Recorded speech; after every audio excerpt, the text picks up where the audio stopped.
Okay, we'll get started. Welcome this morning. I'm Corey Robinson, and I'm a professor here in the School of Medicine, part of JFK Partners. Would really like to welcome everyone to this meeting of Cando.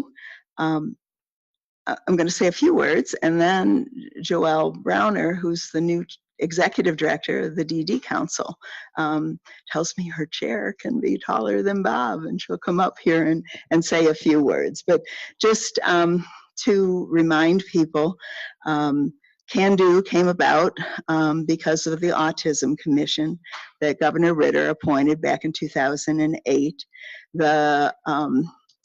The outcome of the commission, one of the outcomes, was the development of a 10-year strategic plan. And we got that underway in 2010. So some of us have been thinking, oh, okay, we've got until 2008 for the strategic plan, but we really do have till potentially to 2010. After the 2020, thank you, Donna.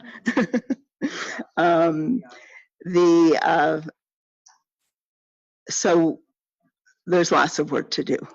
Lots and lots of work to do. We feel like we've, certainly accomplished some things, but as you'll hear later on in the morning, one of the areas, probably our biggest area, has been access to mental health services, and particularly in times of crisis, and there is still huge amount of work to do in that area.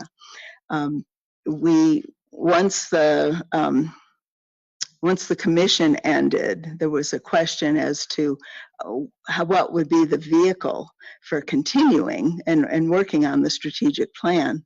And so the best vehicle turned out to become an ad hoc committee of the DD Council. We didn't think it made sense to have still another disability committee within state government. So very happily we became an ad hoc of the DD Council. I've chaired all along, but I've had a co-chair, very capable co-chairs, and Carol Meredith, who was the first one.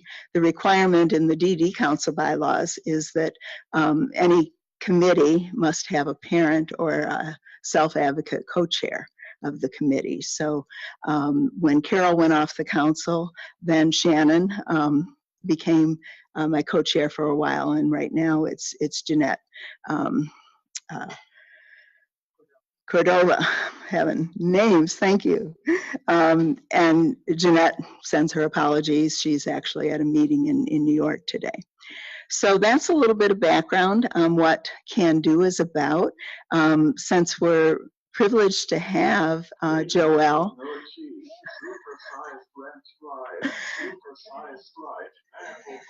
We're happy to have Joelle and Bob Lawhead from the council today. So with that, I'll offer Joelle the opportunity to come up and say a few words. I'll try to figure out how to drive a brand new vehicle. Sure. Use all of the tricks that it really is. See what I'm saying about height? This isn't all the way yet. I'm getting used to both having posture that might be apparently typical and height. So okay. Appreciate. And for those of you online, so the camera is on the podium here. So Joelle was raising her chair. We'll see whether you can have access to the mic. Good morning. My name is Joelle Brunner, and I have no shortage of opinions, which I thought I would keep to myself, but closer? I met someone this morning and I just blurted out a big opinion before I even started. No, my name is Joelle Brunner, and I'm the new executive director of the Colorado Developmental Disabilities Council. I'm grateful to be here, to listen and to get to know you, to learn, and hopefully to collaborate, because I think that even if you bring a strong base of experience, I think you know things, there's always room to learn more. So thank you for being part of my learning process and my listening process. I think that the opportunities for people with autism and their families to play a more significant role in political change and empowerment and full integration are real and possible. But of course, they take time. And having never been a terribly patient person, that's not a message that I love to give. But I think in terms of what is real, I think that's real. So thank you for letting me be part of your meeting today. I know that the council is honored to support the work of this committee and wants your success, because we want the people who can benefit from your success to achieve that benefit. So I don't want to take more time. One of the things that I've mentioned is that over the next few months, I'm interested in meeting with a range of people and talking to you about your work. And so if any of you have ideas about who I should meet, I would welcome those ideas and the opportunity to talk with you. So thanks so much for your time today. I won't take more of it. Unless anyone has any questions who are either in the room or online. Thank you. Thank you.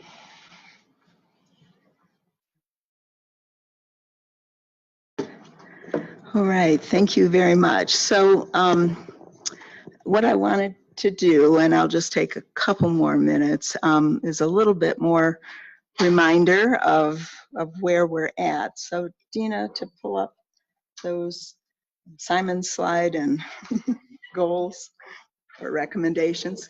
So from the strategic plan, or from the commission, we had developed a number of recommendations.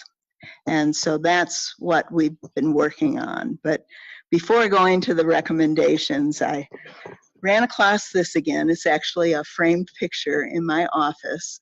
I know you can't read the detail, but we had long about 1994, 1995, we had what's called a Harkness Fellow. So an individual from England who was very, very interested in inclusion. And so the Harkness Fellowship funded him to come here to Colorado and study, because Colorado definitely had a reputation for inclusion. And so Simon was really, I mean, he went to schools, he went to Danny Frederick's classroom, the students gave ideas of, this was third graders, of the importance of inclusion and having friends. And so he was studying that at the ground level, but he was trying to understand our system, or lack thereof. So what you see here represents the voter, the taxpayer, local government, state government, federal government, and all the lines that potentially go to various sources of funding that any individual and family need to navigate. And what's striking is maybe a few of the names have changed. Maybe we have some additional agencies, but basically the complexity of the system remains. And that's probably always going to be with us, but when we get to some other parts of the agenda, we really want to put out a call to action, and you'll see more clearly what that call is. But I'm just going to remind people of the recommendations. And part of the motivation for coming back to these recommendations is, I don't know how many of you are aware of the bill, I know some people are, the bill that was put into the legislature this session to declare autism an epidemic.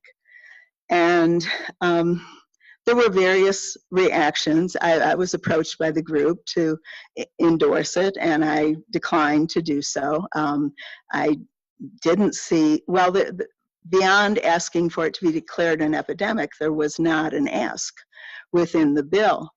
But one of the things in their plea for declaring it an epidemic that they said was, here we have an autism strategic plan, or they didn't refer to it that way, but nothing that the Autism Commission recommended has been done. And after we kind of came down a little bit from that comment, Carol and I talked and decided, well, we really do probably need to do a better job of putting out there what all has happened in these past 8 years that we've been meeting. So more to come on that. I think we need strategy to hear from lots of people as to what in fact has happened, because anytime you're talking about a collaborative, in the case of Cando, there's so many other players, so we can only claim any credit as part of a collaborative, not as uniquely ours. But recommendation 1, establish a formal and sustainable mechanism to implement the plan, did occur, and that is that we're an ad hoc committee of the DD Council. And recommendation 2 was one we just felt so strongly about and just could not get any traction on. There's various, I mean, education probably has the strongest data system, but that starts at 3 and goes to 21. So there's, when you ask for information from the, on developmental disability numbers, it's very difficult. And so maybe someday, an integrated data system, people seem to be talking about the importance of it more. So then we wanted to increase the capacity for diagnosis, treatment, coordination of care. Lots of things have happened in that venue. We've gone from the RICOs to the RAIs. I mean, Medicaid, certainly healthcare policy and finance plays a huge role in terms of what's available in terms of service coordination, but definitely capacity for diagnosis and treatment with the passage of the HIMAT legislation has increased tremendously. So with recommendation 4, coordinate access to services, with this latest iteration focused on integrated care, the RAIS, and I'm not remembering what RAIS stands for, does anyone?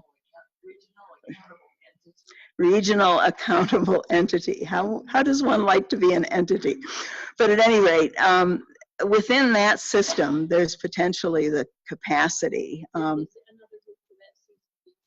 No, this is a different, it came out of the RICOs. So definitely we see some progress there. Ensure and streamline access to services.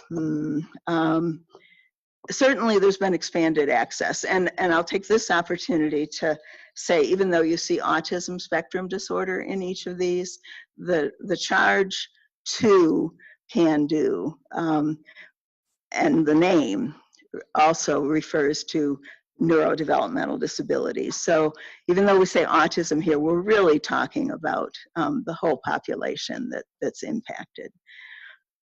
And improve educational and medical identification through screening and diagnosis. Certainly, there's been expansion of use of screening, places using a specific, well, there was already developmental screening, and autism screening has been added on to that in many places. What falls through in that case is the follow-up after the screening. So I'll just run through these. Quality standards for early intervention services. Part C took the lead on that, and definitely there is our tools available. early intervention services as a child is suspected of having an autism spectrum disorder. Certainly we're seeing more children with autism in Part C than historically had been the case. So certainly there's been growth there, but there's still room for more. This recommendation 9 was accomplished and fully implemented as of July 2015, or I believe. So one of the issues that we had in the state was that there was this constant tension between education and medical diagnosis, whereas the schools were saying, no, we use an educational definition. And we will not accept a medical diagnosis of autism as a basis for establishing an IEP for a child. The educational definition, so education began using autism as a category back in 1994 when the feds added autism to the categories of disability for IEPs. However, it was subsetted under other health impairments, which meant in order to use it, I mean, it was a real catch-22, there needed to be a medical diagnosis. So Melinda Graham was heading up the autism task force within education at the time, and she really committed to making this happen. And so finally, definition passed that kind of accommodated everyone's needs. And we began in 2015 to see definitely, I mean, schools by 2015 had to move to using autism as a category instead of some other category when a child had that diagnosis. Establish a statewide training system, oh my. But there's definitely been many expansions in training. Certification programs within higher ed, there certainly have been some in that regard. Establish a system of collaboration and information dissemination. I don't think we're there. I think it's still kind of every entity sort of does its own thing. Increase access to quality health care. I think there's progress in that area, but still a long ways to go. Increase access to quality mental health services. And this is the area Carol chaired the committee that was formed at the beginning of Cando. And this has been a major focus, which we'll talk about more later. Increase the availability of supports for community living. Because we don't have integrated data, we don't really have a way of kind of assessing whether in fact people feel that they have greater access, but that may be something that we want to do. Increase employment, transportation, and housing. There's certainly become more of a focus on adults. Michelle joined us early on for many of these meetings and constantly reminded us that we really needed to pay attention to adults. And that is certainly true. There's been some changes. There's greater self-advocacy. There's greater employment, but still long, long way to go. Support for families and caregivers. It's there through various waivers, through various kind of means, but as you'll see in what we show later, a real struggle. Increasing support for community recreation and social development. That's not been a particular activity, and I don't know that it's an activity anywhere else in terms of the various groups that work in this area. Okay, so, and these slides will be available. So just a bit of a reminder of where we're at. And historically with these meetings, when any partner has something to to share with us. That's been part of the agenda. And this morning we have Danielle Weber, who's going to talk to us about the rollout of the electronic visit verification. So with that, I'll turn it over to Danielle. Does she have slides? No. Okay. How do I get out of this?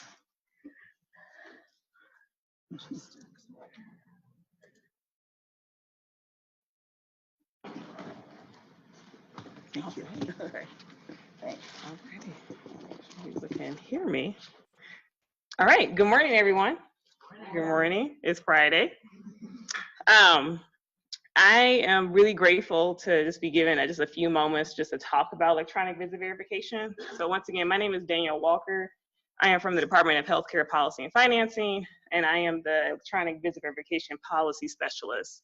Before I even dive more into my role at HCVAP, I do want to say that I believe one of the reasons I was selected to be in this position is due to my very extensive background in grassroots organizing, advocacy, and campaigns along the political spectrum, okay? So I want to make sure that I also give that foundation of who I am as a person, because I also know that EVV is not the most attractive project that is happening currently. And I want to make sure that you all, as I reach out to more stakeholders, understand more of my background, and then also how am I leveraging that in my current position. And so I was very grateful to my colleague Adam, who brought up this meeting as an opportunity for me to speak with more stakeholders, because you all are representing many different organizations and advocacy groups that I'm looking forward to actually engage in further dialogue with.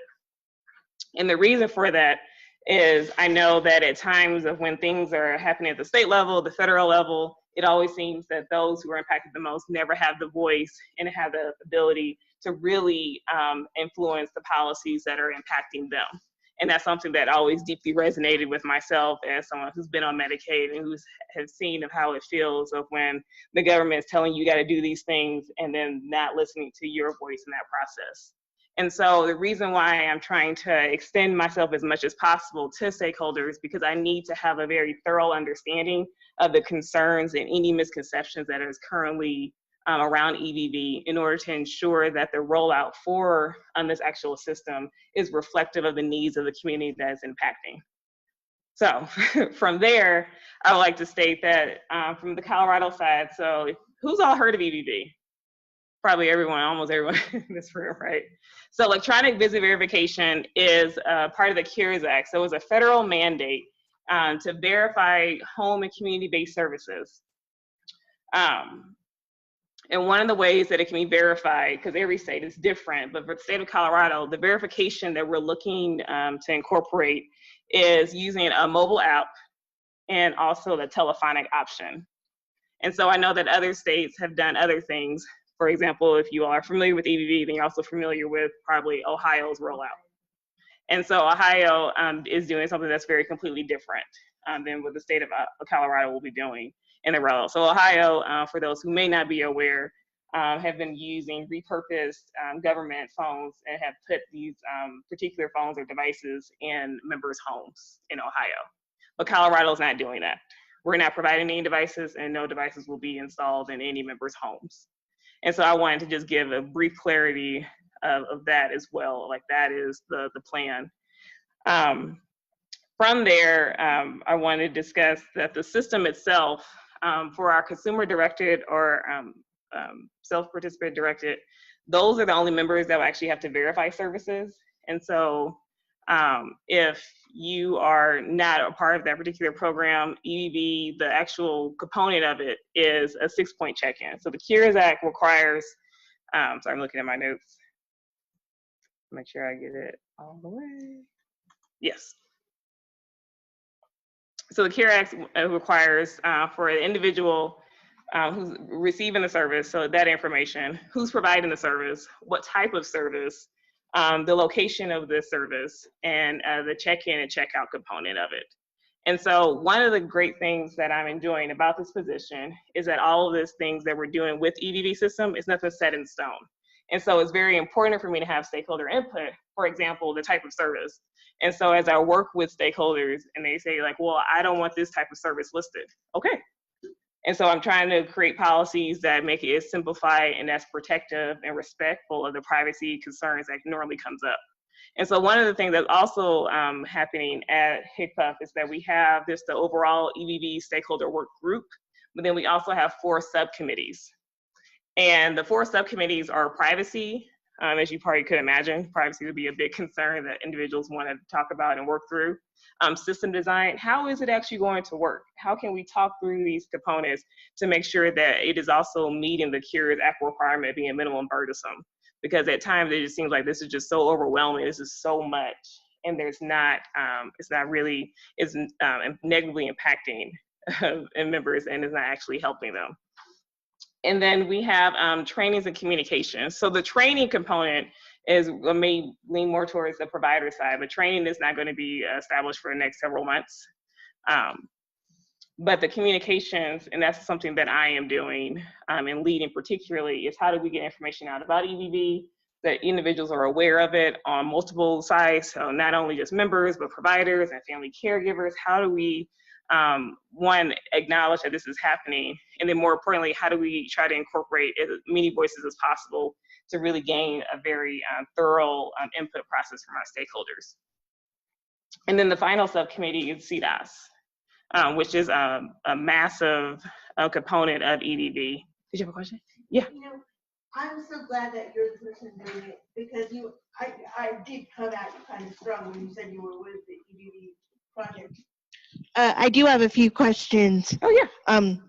Although I am the director of the Developmental Disability Council, I'm officially stepping out of that role for the purpose of this comment, because the council has not taken a position on EVV, and it hasn't yet formally had the discussion that I think it needs to have.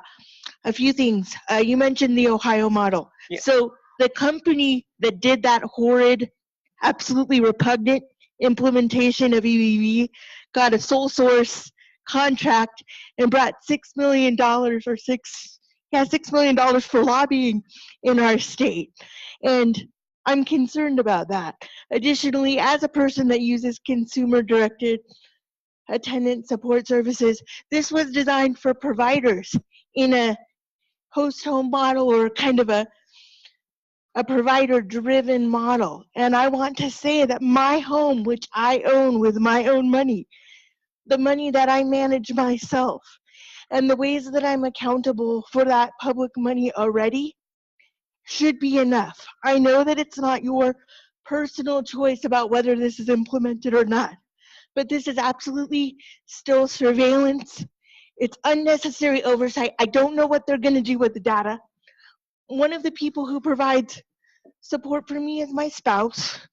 Mhm. And in our home, I'm not particularly interested in having him check in certain ways. I think it's a huge threat to what it means to be an equal citizen. If you had concerns about big government, if you've read Orwell, if you're a person who thought that Edward Snowden had a point, I hope this state really understands that this is not part of the brave new world that a lot of citizens with disabilities want to support. Thank you. I think that's also one of the dynamics that you're bringing up of why I'm really trying to seek a really robust stakeholder engagement. And so what do stakeholders mean when they say surveillance? And then how can the department respond adequately to address those concerns? I can tell you what I mean by surveillance. Yes. I mean that the same company that did that horrible thing is getting our taxpayer dollars. They're getting rewarded. They're getting rewarded for their bad behavior in Ohio by getting another chance to do the same thing in Colorado. So I do want to clarify. So they're not doing the cameras, but a telephone is still, they are still bringing something electronic that we have to do into our home. My word as the person receiving the service is not valued in its own right. They're getting a lot of money, and HICPUF made that possible. So you can do whatever stakeholder thing you want. but follow the money, follow the policy. It's terrible. Thank you. The abuses are terrible. So yeah, so one of the things that the vendor that we selected was Sandata, which is also the vendor for Ohio. Sandata was selected through a subcontract that we already currently have through our MIS system. And so that is one of the reasons why Sandata was selected. As you had brought up, yes, in Ohio, their rollout is very different than what Colorado is doing. And so one of the dynamics of that is understanding that, once again, we're not providing any devices in members' homes. And so that is just not a component, and that's what Ohio did. But that is not what Colorado did. Yes, and then, you know, if it's not Sandata, it would either be First Data or it would be any other vendor, because we would need a vendor, because Colorado is doing a hybrid model approach. And as you say, that, you know, EVV is really supposed to be really focused more on the provider side and where it respects the privacy of members. And so Colorado took the approach of recognizing that for certain providers who may already currently have EVV system in some capacity, and this is another component of my position as well, is that in order for them to be certified, I will be working with my team to determine what are those standards. And so if they have a current EVV system that's currently in Colorado, and let's say they've been using a system that uses voice recording, I'm exploring all options along with stakeholder input through the department to make sure that if that is something that they're doing, then we will not certify them. And those are one of the dynamics, the things that I'm trying to explore and to understand, one, to make sure I have the authority to do that. Because once again, those are those concerns. And so for providers who don't currently have an EVV system, we are assuming that they would just use the Colorado's EVV system because it's free.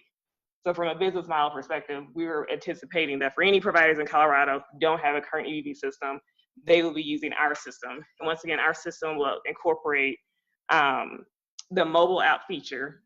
And I'm currently working with the Health Information Office around how do we disable GPS functionality on that. And so they're actually working with Sandata currently to get answers to that.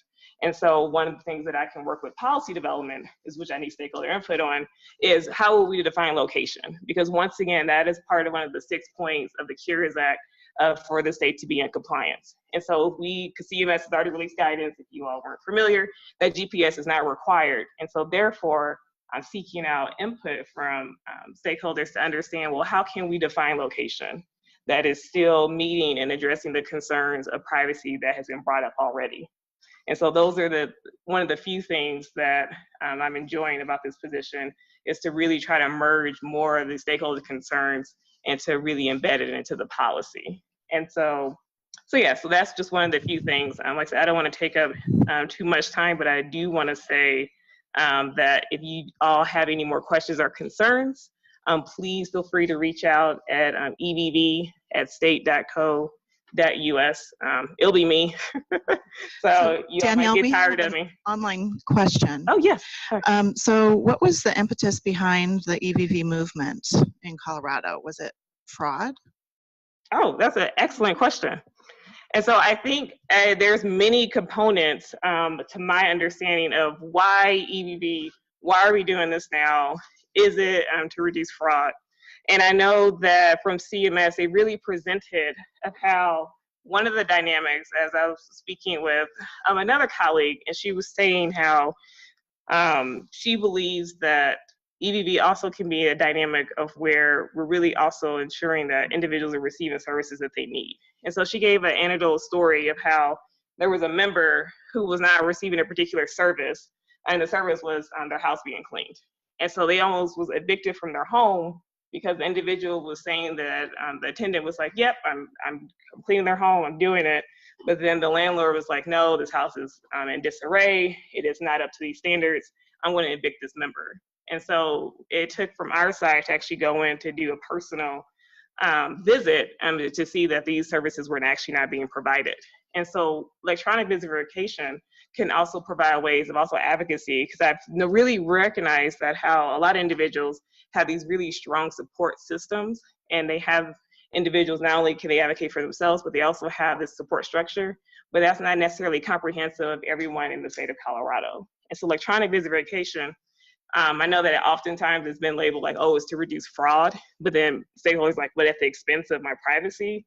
But it's also a dynamic and tool to also advocate and also ensure that individuals, like this individual almost got evicted because the service was not being provided. And this is just one of many different stories that also I'm hoping to also collect and to demonstrate, to understand just the significance of it.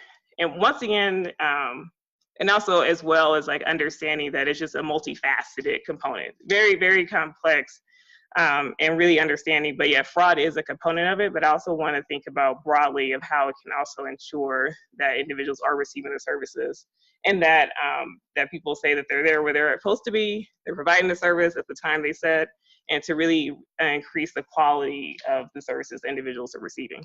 Yeah. How are you going to use the data, and how are you going to scrub the data? Because why should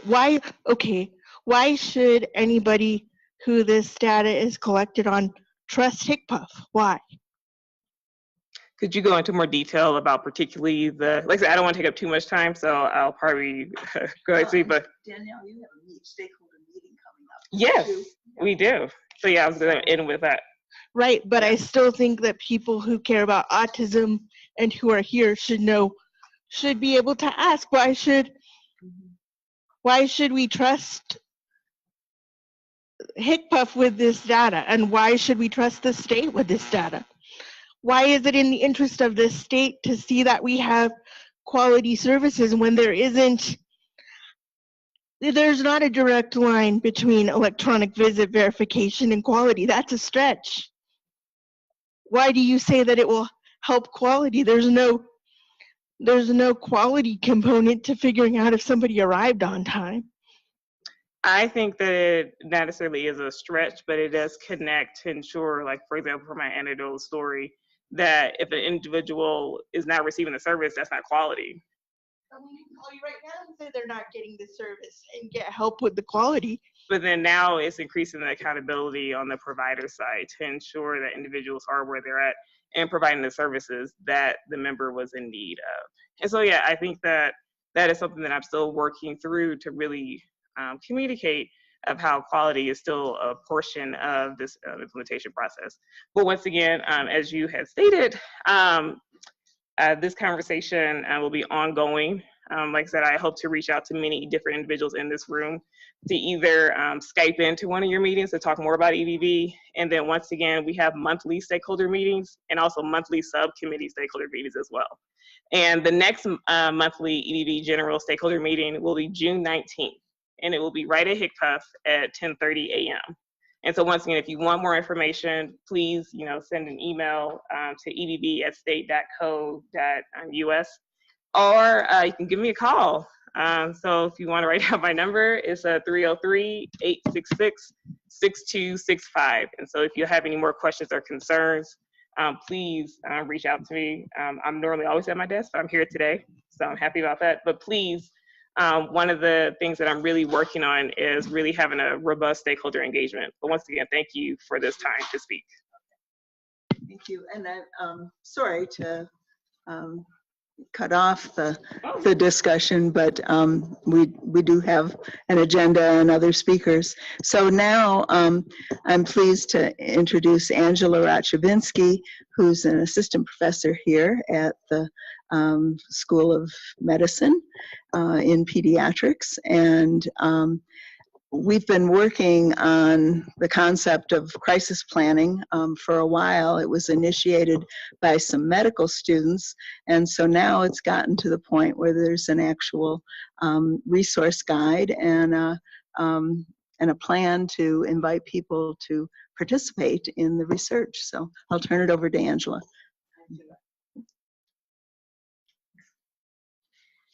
Thank you, Corey, and thank you to Cando for the opportunity to come and tell you a little more about kind of some recent work that we've done in the past that's led up to this point, and an upcoming study that we're kind of launching right now as far as crisis planning. So like Joelle, I like collaboration. I don't like standing up here and talking. So if you want to make this more of a discussion, I'm happy to, especially because there's so much other, a wealth of knowledge in this room. So I think that will be most useful.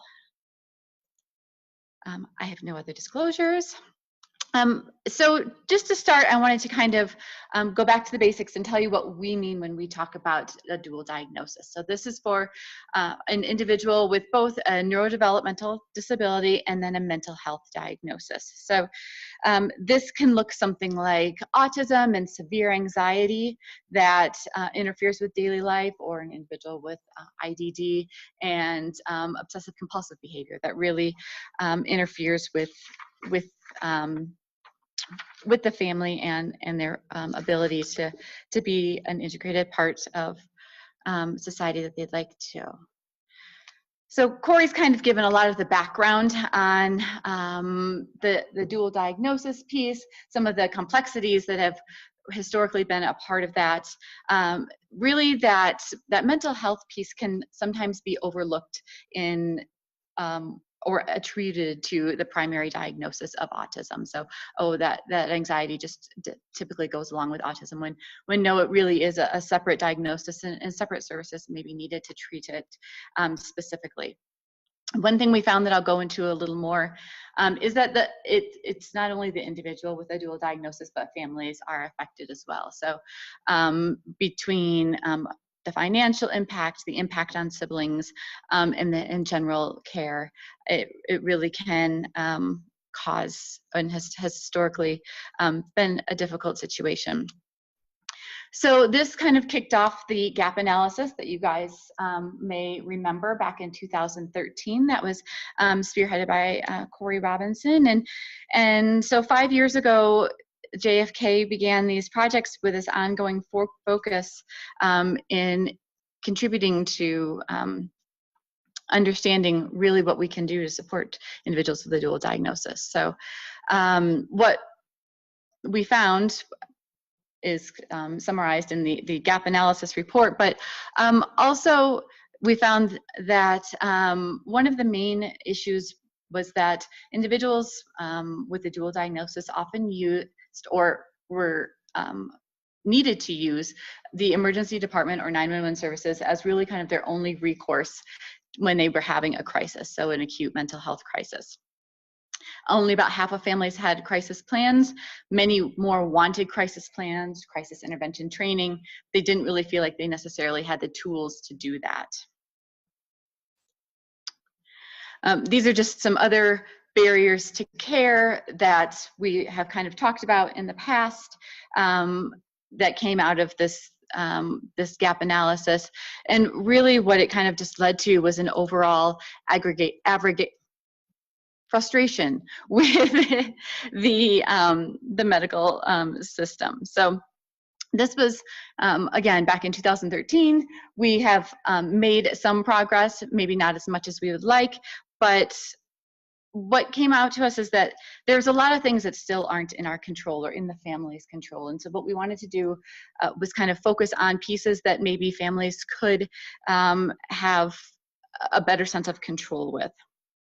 So this was continued then in 2014 with Jason Santiago, who was a medical student, a Leeds medical student.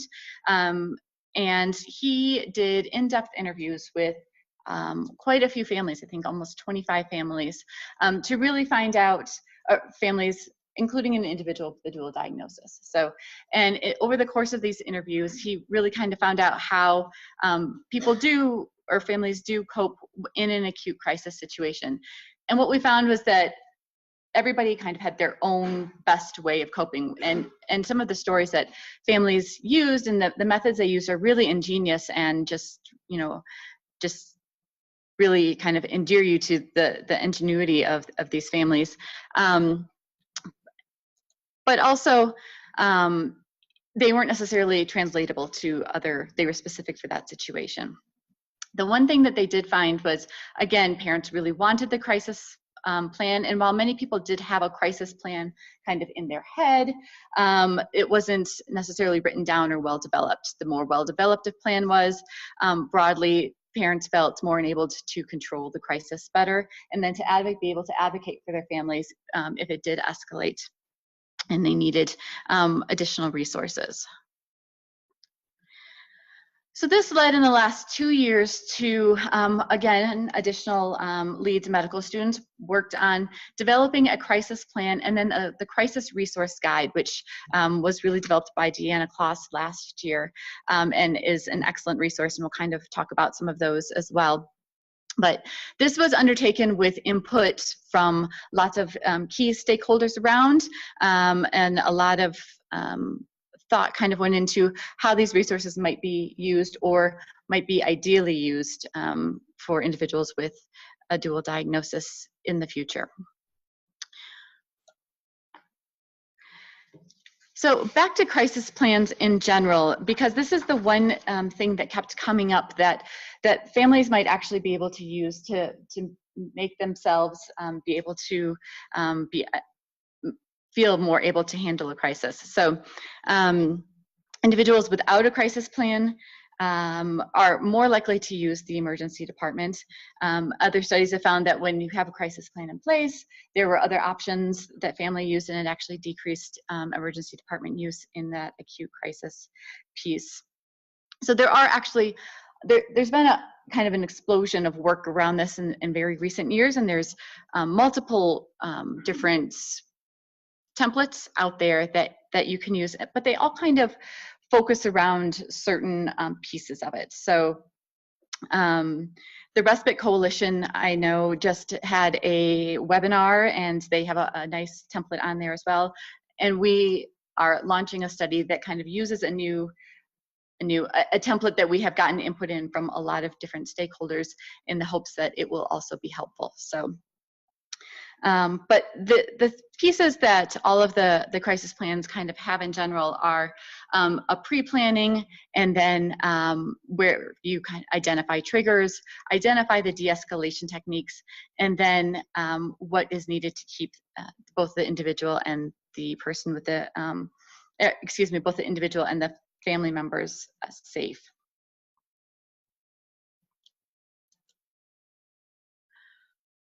So some of the other pieces that have been found to be most effective in putting together a crisis plan are specific rules for the individual about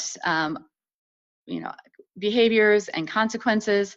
And then this goes beyond the having a crisis plan in your head. So when we were talking, what we found were a lot of moms who said, yes, I know exactly what to do in a crisis, and this is what I do, but she had it all in her head, and that wasn't necessarily transferable to other family members, or to be able to have anyone else help if the crisis occurred when mom wasn't around.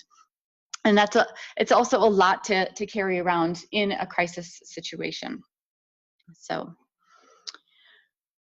the other part that we have reported was that having that plan in place and initiating it early, and working with a professional, whether it's a CCB provider or a caseworker or a medical professional, when you're kind of putting those together, but including the whole family in it as well, has been very helpful.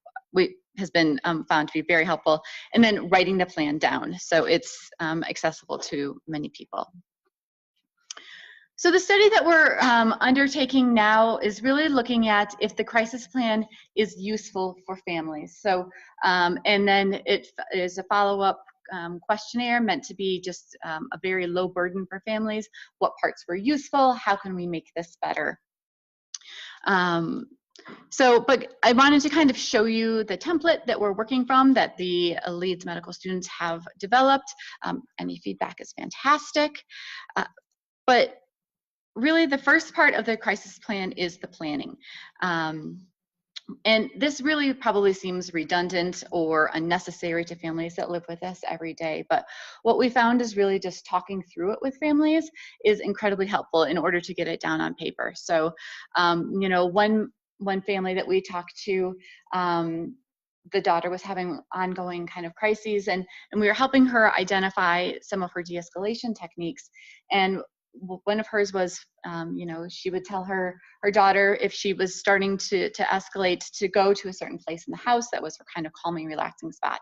And and mom didn't really feel like she had a lot of tools in her toolbox. So, but when we were talking it through, what she found was that, actually that worked about 60% of the time. And so helping her identify that, excuse me, that was something that she actually had and was helpful for her a good majority of the time was somewhat empowering. The other part to this that I didn't, oh, look at that, I did include it, that I did include was the supports and other people that you can trust. And so this isn't necessarily for the individual with a dual diagnosis, but more for parents or caregivers, because writing down and identifying your support system has been shown to be more helpful. And so parents that feel supported are actually better able to deal with the crisis. I'm getting funny things on my screen here. So this is what the crisis plan would actually look like. And so this is kind of filled out in a hypothetical situation, just so people can have a template if they choose to fill it out on their own, again, or they can talk through it with us. So in the prevention piece, those are your de-escalation techniques, but invariably there'll be times where the situation will escalate no matter what you do. And then this also helps identify, okay, so what does that look like? When have we turned a corner and we are now in stage 2? And how does that differ? And what are my options then? And we'll talk about this a little more, and the ability to possibly call either the crisis hotline for help, a trusted therapist that you have already identified, or to be able to go to a walk-in center, which is not an emergency department, but has specially trained mental health professionals to provide those resources. Sometimes in that stage 2, you need to let everybody else in the family know what's going on, especially siblings, so they can get to a safe place if they need to. So, this is where you kind of talk through, identify your safety plan and everybody's roles and responsibilities if there is a crisis. And then in stage 3, when you have that crisis situation, what does that look like? They're a danger to themselves or others, and where to go from there. And that typically does involve, obviously, 911 or the emergency department, and knowing where your closest one is. I'm sure most parents do, but having it again written down and easily accessible for parents or caregivers can be key. So this is just kind of a flow chart that's included in the crisis resource guide that we found to be helpful when your de-escalation techniques aren't working, but they're not physically violent. Well, then it may be a good time to maybe go to the walk-in crisis center for a change of scenery, for them to talk to before you may escalate. So this was a quick handoff form. It's the first page, actually, of the crisis template that was kind of developed in conjunction with medical professionals who said, when people come in and we either haven't seen them before or it really is a crisis situation, we kind of just need information quickly. So this can also be used for paramedics, police officers, first responders, things like that. So, any diagnoses, current medications, right? These are harder than you would think to sometimes find in the electronic medical record.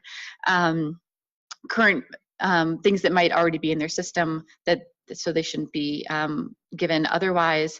Any allergies, and then how to best interact with your child. So every child or adult has triggers and best ways of dealing with them. Sometimes touching is great, sometimes touching is not. So using these and delineating these for people that might interact with your child really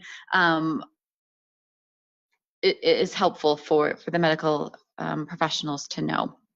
in a quick way. This is just a quick, handoff form. We've talked with different ways of storing this information for families. We haven't come up with a great option. So if anybody has any suggestions, we'd love to hear something like that. So from like a wallet card or, sorry, go ahead. You might want to talk to domestic violence advocates because it's the same, although it's an entirely different deal. Having that information on hand and how you store it, and how you do it subtly and so forth. Right. That might be a useful. That's a great suggestion. I haven't heard of that. Strategy. Thank you.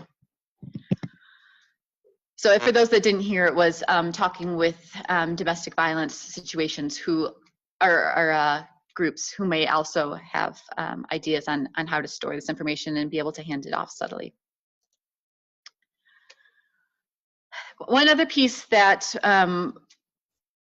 is identified that is helpful for families is to have this go bag ready, just in case you do have to deal with a crisis situation where you might have to leave the house, whether you're going to a walk-in center or the emergency department.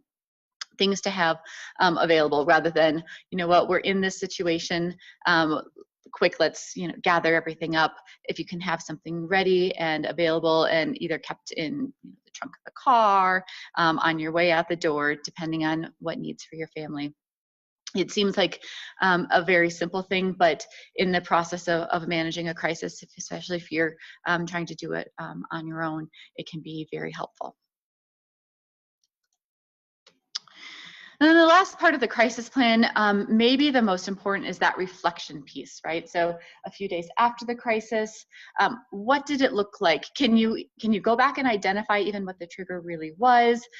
Is it something that you can talk to other families about or professionals and ways to avoid or deal with differently the next time around? And this is really kind of where then we would want feedback. So the follow-up questions are meant to be just distributed electronically. Did you use the crisis plan? Was it helpful? What part of it was the most helpful, and any changes? So there are other options available. I wanted to just kind of touch on beyond the crisis planning that might be helpful for families. And there's some, other people might have more expertise on the utility of these for families with an individual with a dual diagnosis.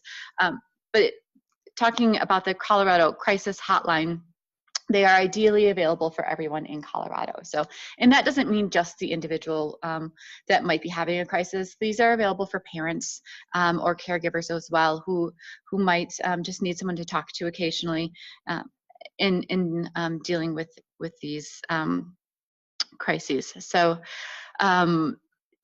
you can also call it and talk to them in a time of calm as well, to see if they would be able to offer services. And really, these crisis walk-in centers are the next line that might be available for families with a dual diagnosis. So this is where we really encourage you to visit in a time of calm beforehand. So there are 6 walk-in centers in the Denver metro area, and they are listed in the crisis plan. There's 11 throughout the state. There may be actually more now at this point.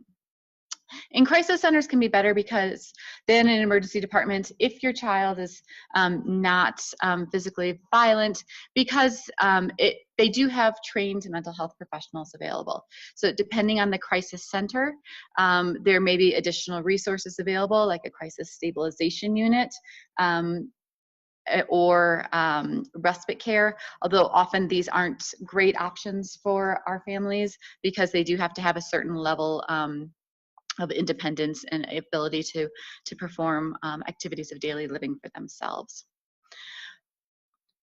But identifying your closest one can be very helpful beforehand. So again, if you need to use 911 or the emergency room, parents know this, that they should never feel like they can't use that as an option. The other part is if you're using 911, you can ask for a CIT, so a crisis intervention trained officer. There's also an option called Smart 911, which is available,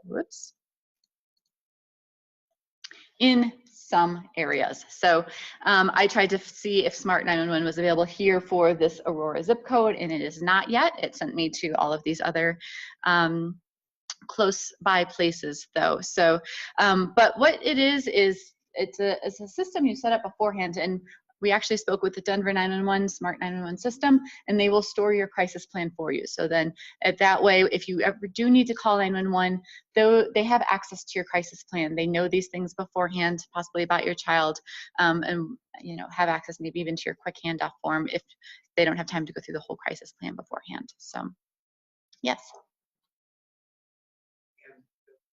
Is accessed by the police? Mm-hmm. How that works? The dispatch can access the Smart 911 system. So, and the information stored in that is limited to what you provide them when you set up the system. So, as I said, it's only available in some areas. You can Google Smart 911, put in your zip code, and find out if it's available. If not, there's a nice handy link here where you can advocate to get Smart 911 implemented in your area. So, we liked this a lot, this option. Again, just a quick synopsis of some of the pieces that might be helpful for parents in kind of looking ahead.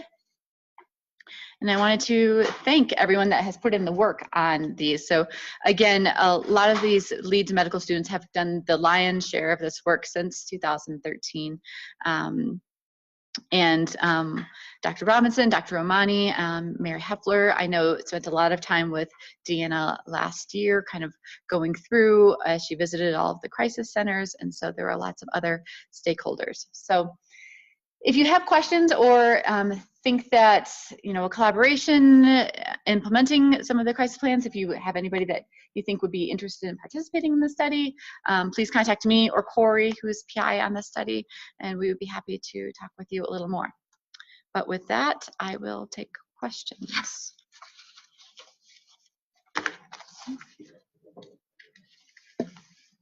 Yeah. The numbers that you mentioned include the pilot. Did the numbers that you mentioned include the crisis pilots? No, I don't. No, not as a walk-in center. No.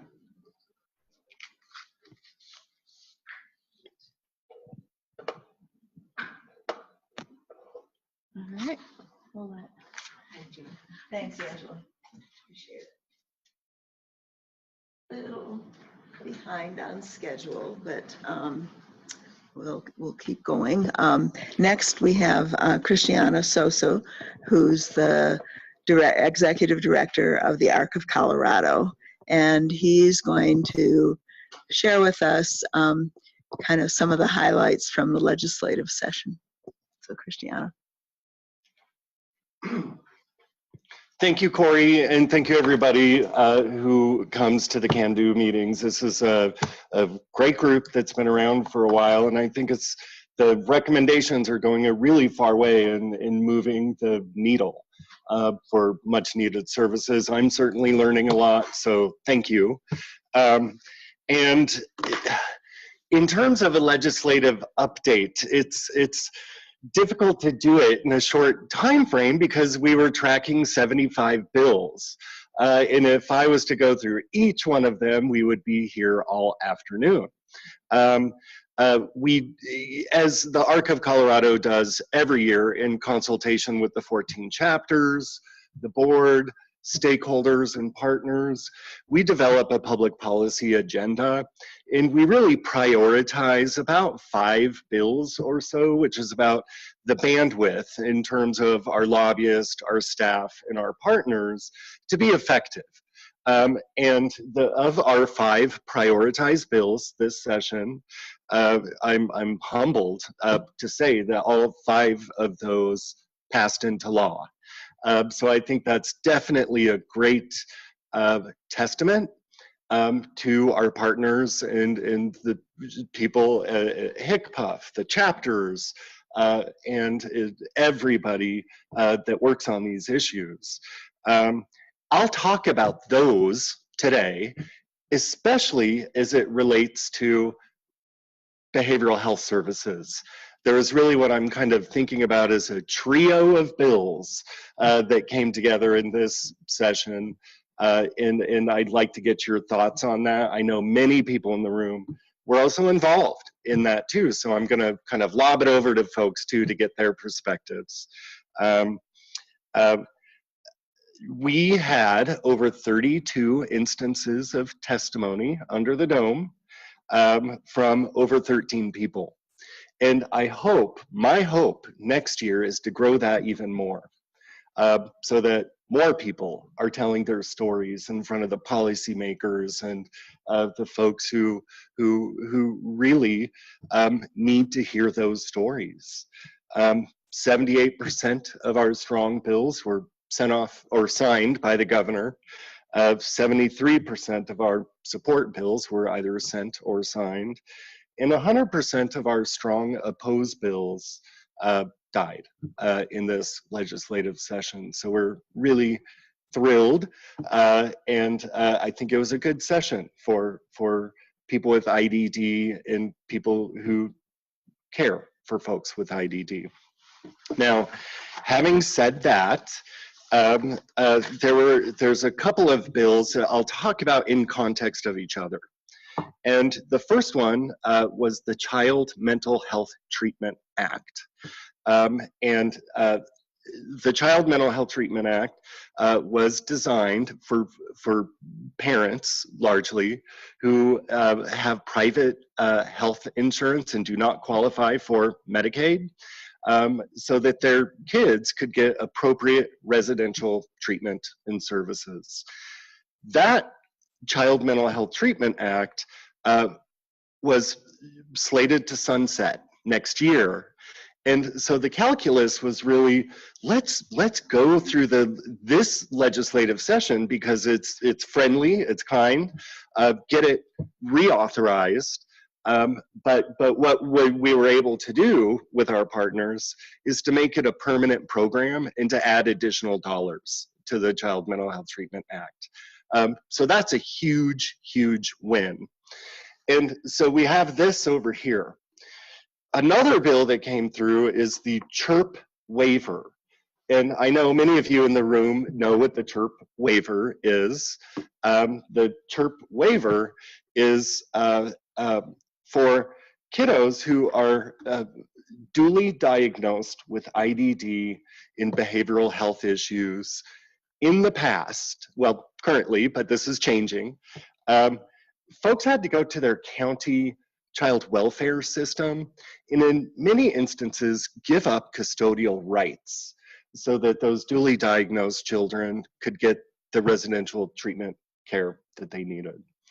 With this bill, it's moving out of child welfare over to HCPF, and there's going to be a rules process in making that's going to look at the rates for residential treatment. It's going to look at how it is deployed moving forward in 2019. And this is really a huge win because historically there's been about 200 slots available for the CHIRP waiver and 20 have been used. Why? Because a lot of folks had to give up custodial rights.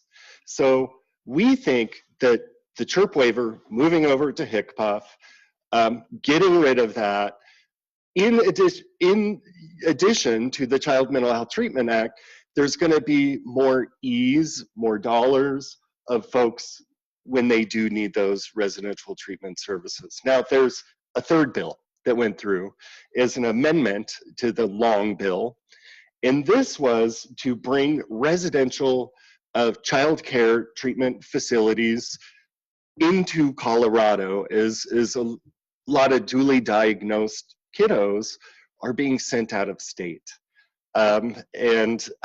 This will allow for an RFP process so that there can be a residential child treatment center of about 8 to 11 kiddos here in Colorado. Now, we think that all three of these is as you do with most bills, there's a rule-making process.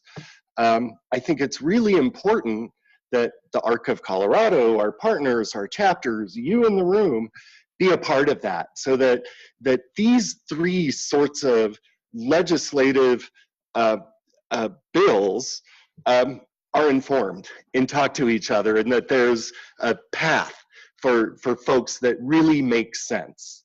And that we're not doing that in a silo with these three bills. And I would also add that with the cross-system pilot that was referenced earlier, I think there's some really good data and there's some really good recommendations. The outcomes of that were fantastic. And I think that experience can also inform the rulemaking process as we think about the redesign of the CHIRP waiver, the new residential treatment, and the Child Mental Health Treatment Act. So we really do have an opportunity here. And so I talk about all of those in one chunk, but another huge win in this legislative session, and I got to work really closely with Bob on this one, and Adam Tucker, is increase in direct service providers rates, increase of 6.5%, to help stabilize that workforce that experiences, as you know, just a lot of turnover.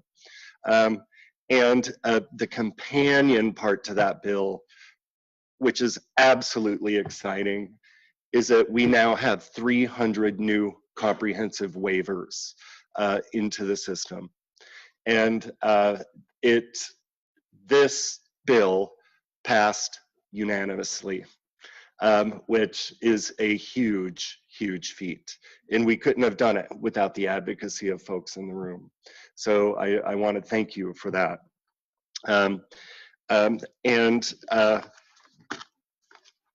With Bob and others and Adam, we were able to also pass a bill that looked at some of the recommendations from the Employment First Advisory Partnership that got together to look at folks with IDD and employment opportunities.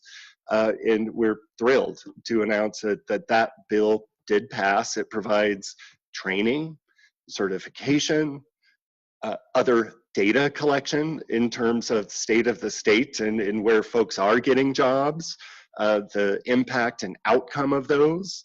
And it also allows for at intake, or when folks come into the system, that the employment is really talked about as a first, talked about first as an option. Bob, who is our employment guru in the room, anything you would like to add to that? Yeah. So there's a lot, as you, many of the folks in the room, we also supported adding autism is an allowable condition for prescribing medical marijuana. That was vetoed by the governor this week, so I just wanted to let folks know if you want to hear about the governor's rationale on that, you can Google Denver Post, and he has a synopsis there. So I know later in the agenda, folks are going to talk about behavioral health. And I wanted to tee up that conversation a little bit with those three bills, frankly, that passed through this session, so that we can think about the opportunities and what that crossover is. Any questions? Yeah. For the employment first, Uh-huh. I don't know who would answer this one, but you said there's going to be more training. Mm-hmm. For the job coaches? Or? Yeah, go ahead, Adam. I mean, there's no real formal training involved. People just walk in and start doing it. Yeah. And they need people so bad that. Adam, or the question from the Arc of Aurora was. I feel like I need to walk down here and stand next to Bob while I talk about this. Yeah. It says on. Can people hear me? Okay. So Senate Bill 145 is actually, yeah. So it is about certification, and really focusing in a little bit on the discovery process, but also about systematic job coaching, and certifying what that actually means. So we're going to have a much better and much more highly trained group of professionals who are actually supporting people in that process. The other really cool thing about the bill, actually, now I feel like I have my back to people. The other thing that I think is really cool about it is it also helps with provider transformation, because within the bill it came with a fiscal note, and it's going to allow HCPF to actually pay all of the providers in getting that training, including the cost of hours for sending staff to that training and getting that certification. Mm-hmm. So over this next year, we're going to be promulgating rules and kind of working through that. And one of the reasons why I'm glad that I have the mic right now is because I want to make sure that we need stakeholder input on all of that. And so I'm hoping to come back next go around with Cando and really kind of do a little bit more of a deep dive and really ask you guys and solicit your help in that process. But basically, to answer your question is yes, it's going to be certifying so that we can make sure that we have highly trained professionals who are going out and supporting individuals with work, with the ultimate idea that it is a fade-out service, because we want people to be truly integrated within their employment and being part of their employment community. And a lot of that also means about working around fade-out and sequencing services with DVR and really making sure things are working most efficiently as they possibly can. Again, we're talking about government programs, so there's going to be some inefficiencies in there, but yeah, that's our goal.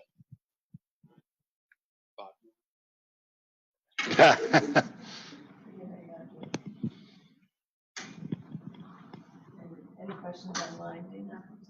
Actually, one more. Okay. I talk loud. You guys talk about it. Yeah, the people online. My name's Jeff. I'm with Arc of Aurora.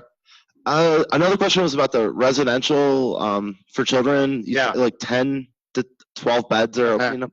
Is that going to be housed in the same facility, or is it going to be spread out? Or It is going to be a single RFP. We had discussions with folks for that very reason. In terms of cost efficiencies, that's really the only way that they could make that work. Sure. It's about 2.3 million to support that effort, but it will be a single source bid. Okay, that's definitely a need, so I'm happy to hear Oh, that. absolutely, absolutely. Yeah. Yes, you can. Thank you, Jeff. I work with Jeff. I'm Petrie with the Arc of Aurora also. Mm-hmm. So in terms of this, how, that's a small amount of kiddos, even though it's a big win. It is, I would agree. How, I mean, I probably have half that number on my caseload. Mm-hmm. How will they qualify? How are we going to identify these kids and choose them from Mm-hmm. others? Well, again, there's going to be a part of the rule-making process is they're looking this. It's going to be housed in the Department of Human Services or through the Department of Human Services. I think getting on that stakeholder process, call me, I can connect you with folks. What I do like about the bill and what a lot of advocates came to the table with was to really look at the transparency of how people get in, how they're eligible, if they're denied, for what reasons, and that'll be in writing and that'll be published so that folks can see what the demand is, perhaps what the need is, and what those common eligibility challenges are. Cristiano, we have an online question. Is there funding available to currently support families in need of acute in-home crisis support? Well, our hope is with the CHIRP waiver redesign that we can really look at supports all around, including residential, but the preventative aspect before folks advance into the residential. So that's in process this summer for rollout next year. Christiana, I thank and appreciate the ARC and everyone in the room who advocated for these bills and others that passed. Your record is really good this session, and it speaks well to the advocacy. I'm wondering about I was concerned that the bill about host home safety was not one that passed. Can you talk about that a little bit? What you heard, what we might do next? Yeah, and I don't have the bill number at the top of my brain. Is there 75? 1376? Okay. This bill came about is after the tragedy about 2 years in Arvada, where a member of the IDD community lost her life due to a blocked door egress during a fire. And so this legislation came through Representative Pabon to really look at some basic minimal safety standards. It's not about host homes in general, just basic fire safety. Unfortunately, that bill did not advance through to get onto the floor. I think some of the arguments against that bill was about state overreach, if you will, into the homes. We hope to bring that back next year because we do feel that a basic set of safety standards are important. And what this bill would have done is had the local housing authorities do an inspection every 2 years in the host homes.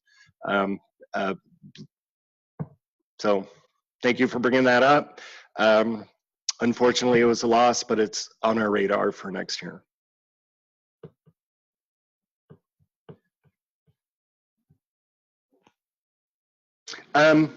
Can I have one, because I have the bully pulpit, if you will. Great Education Colorado is working very hard gathering signatures to get a ballot initiative to invest more in public education. As part of this ballot initiatives, about 120 million can help support special education. I have in my hand a petition if folks would like to sign up to make sure that this gets on the ballot and that the citizens of Colorado can vote. I would like to pass this around. I'm gonna have to head up to Grand Junction to gather more signatures and attend Special Olympics. Can I volunteer you to get this back to me, Carol? Okay. Good morning. Good morning. Thank you, Bob. So my name is Carol Meredith, and this is Sarah Davidon. You have to be. That's me. I'm Sarah Davidon. To be able to That's see. Carol Meredith. There's a line right here. Otherwise, they can't see you. Okay. Okay. So we're gonna do what we hope is informative and interactive, based on what the opportunities that have come up that Cristiano described in the legislative overview. So we're really excited that we've got these opportunities coming up, but when you've been around as long as I have, if we don't share what was just accomplished and how you could actually apply it or be involved in developing how it's going to be applied through those rules and regs like Cristiano talked about, it really does no one any good. So hopefully this will help you guys.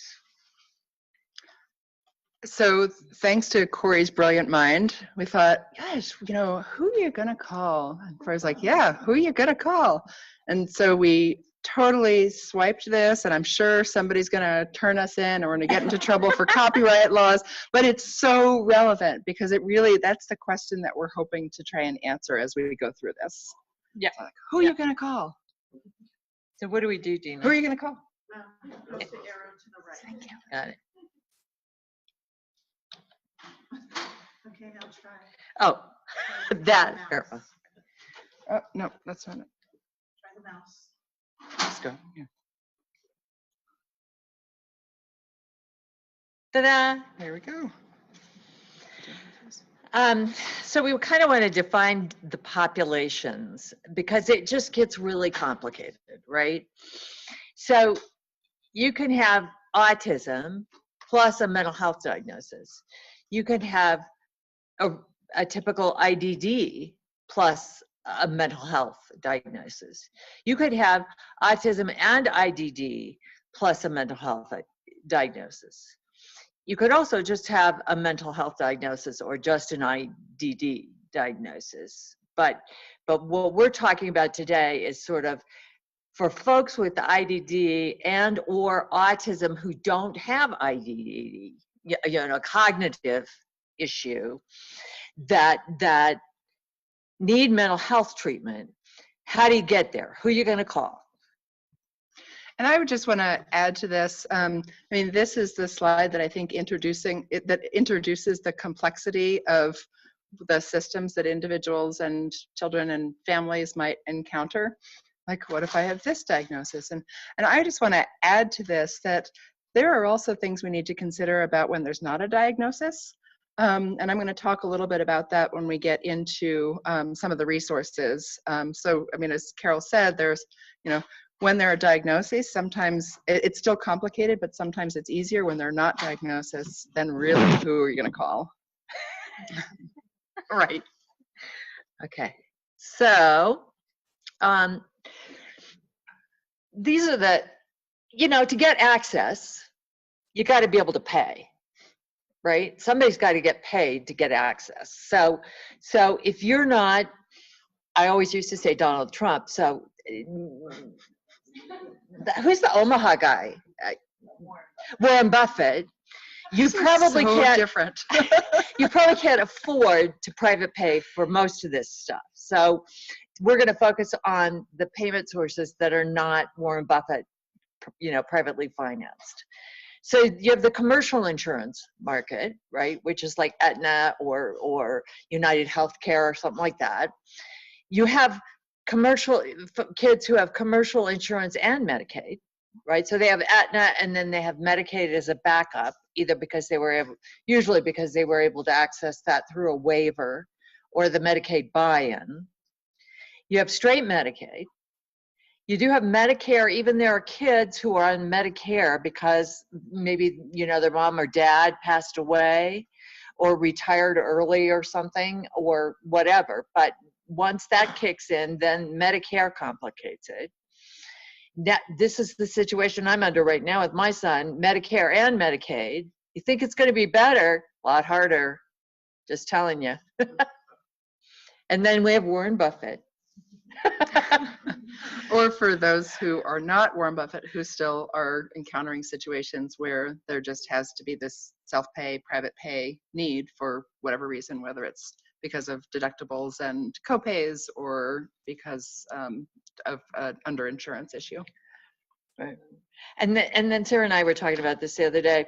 We think there's state-only dollars in the mental health system. There are. There are. You Yes. check that out. So through the Office of Behavioral Health, the community mental health centers do receive some state general fund dollars for indigent care, for indigent mental health care.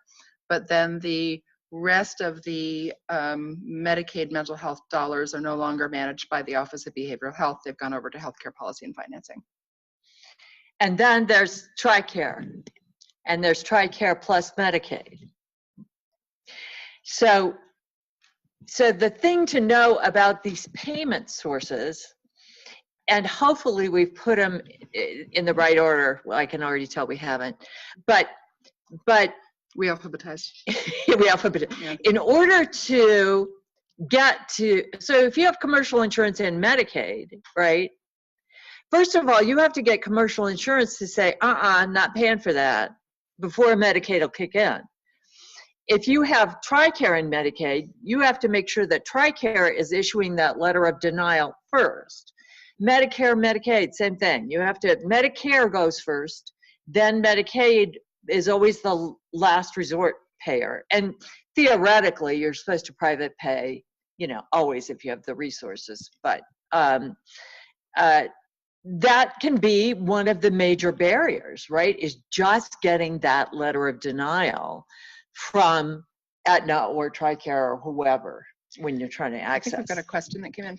Oh, no, the universe is telling us that mill levy dollars should be on your list for some counties. For some counties, yes. So mill levy dollars, not only mill levy dollars, but marijuana tax dollars. So Eagle County just passed a ballot initiative this past fall with that the county commissioners approved that some of it will go towards mental health funding. What we hope, though, is that mill levy, so ballot initiative dollars don't have to supplant what should be paying for those kinds of services. So if insurance, various insurance covers should be paying for something, we don't want to end up with a system where, you know, tax dollars are coming in, or marijuana dollars, or whatever however the dollars are coming in, are trying to be used for something that should be covered, but maybe it's not because parity is not enforced or something like that. So we want to, and we're going to talk a little bit about how to make those sort of identify when those problems are happening. But yes, some counties have been able to pass ballot initiatives to support mental health services, but we would want to put those in this hierarchy so that you go to the ones that should be paying for it first. Right. Okay. Mouse is hard to get to. So let me just add one more thing to that. Absolutely. That nice simple list. And that is schools. Yeah. So, and schools in some ways are, could be included under the Medicaid bullet, because there are ways for schools. Now, schools have a different way of paying for, of using Medicaid than the rest of the universe does. But schools are able to do school-based mental health services, school-based behavioral health services through Medicaid. It's just a different system. And then there's just school dollars that are used for things like school psychologists, school counselors, and then there are also school-based health centers, which can be providing mental health care. So, right. Add those in. Good. So, but you know, look, this pretty daunting list, right? You're a mom of a, you know, 9-year-old who's beating up on his sister all day long and tearing up the house, and you have to deal with this kind of a payment structure, typically all by yourself, right? That you have to know how this works in order to get through this maze. You may have people that will help you, and we're going to talk about those guys later, but this is daunting. This is not an easy thing. It's not like, oh yeah, I just call somebody. It's very complex. Okay, so now we're going to get to the resources, and we've provided you with links because we're not going to go, you know, crazy into all this stuff, and we want you to have this for future reference, because if you're like me, you said, oh, I heard that about that at Cando, but I can't remember exactly how that works. You can go back there and you can look at this and go, oh yeah, that's how, I remember, that's how that plays out. Those are the technicalities around that. So I think what we'll do is we'll go through, so we have I think 8 resources we want to go through, and give a little bit of information about like what the parameters are around using this resource or using this service or program. And if you want, we can click on some of the links. Some of the links just go to a very kind of dry description of sort of program requirements, so that won't be very much fun if we go through it here, but that's why Carol said, you know, we have the links. So we'll go through them not in a lot of detail, but certainly if you've got some questions, and we're going to have some time at the end to go through maybe some scenarios or some discussion about how these might work. But certainly jump in if you've got questions as we're just sort of giving you a brief description. So I'll start with the child. Or do you want to say anything else to preface these? No. Okay. So Child Mental Health Treatment Act, Cristiano had mentioned this as something that was reauthorized this past legislative session, which is great. So it not only reauthorized it, but reauthorized it so that it no longer has a sunset date. So there were 4 significant things that came out of the reauthorization of the Child Mental Health Treatment Act. So one is that it provides some streamlining for the program, so it ensures that there's a sort of a standardized and kind of expedited process for children who have mental health conditions who are at risk of out-of-home placement. So it standardizes the process a little bit better. It expands access to the program, and by updating the definition of a mental health provider, so that it's not just community mental health centers now who are able to provide the services through the Child Mental Health Treatment Act, but also other kinds of community providers. The third change was that it strengthens transparency and accountability, and I think Cristiano might have mentioned this, or that might have been about another bill. But so the new requirements are that it has to be a public release of annual data about the number and reasons for denials to the Child Mental Health Treatment Act. And then the last change was that it addresses the funding shortfall. So the funding is now, I think, at $3 million for the Child Mental Health Treatment Act. So it like doubled, right? It did. I think it was like 1.7, and then it went up to 3 million. Might not have those exactly right. If somebody wants to chime in with the exact numbers, feel free to. But it was around that. Yep. Right. Okay, so CHIRP, the CHIRP waiver, which is the Children's Habilitative Residential Program. And I just want to do a quick disclaimer here, because it sounds like we really think that residential treatment for children, out-of-home residential treatment for children is a really good idea. And we don't. I mean, I don't. It's really the absolute last resort. You do not want to pull a kid out of the home if you don't have to, because of the trauma and stuff that happens to children. It's really not it's not at all the first resort. But the reason we've been focusing on this lately is because for the very few number of children who need this and the families need this, we have a huge gap in Colorado. So just that little disclaimer. And if I could just add to that, so just quickly going back to the Child Mental Health Treatment Act and what Carol just said. So Child Mental Health Treatment Act is not just for residential. Right. So Child Mental Health Treatment Act allows for other kinds of community-based supports as long as kids are meeting the criteria of the Child Mental Health Treatment Act. So it's not an all or nothing sort of out of home or in home. Or out of home, or you don't get the Child Mental Health Treatment Act. There's an opportunity to do sort of a kind of wraparound or community-based services and supports, and not just residential. But, and you know, another thing to remember for Child Mental Health Treatment Act, you can't be on Medicaid. No. Right? That's a state-only dollars. It all goes through DHS and OBH. It doesn't have, if you have Medicaid, you don't get that, because theoretically they're right, any child on Medicaid should be able to get any medically necessary treatment because of EPSDT, early periodic screening, diagnosis, and treatment. Okay, so CHIRP, sorry to go off.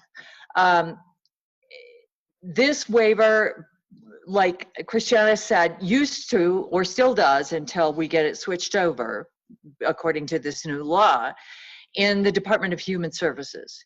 In order to get onto this waiver for children, you had to go through the child welfare piece of that huge department.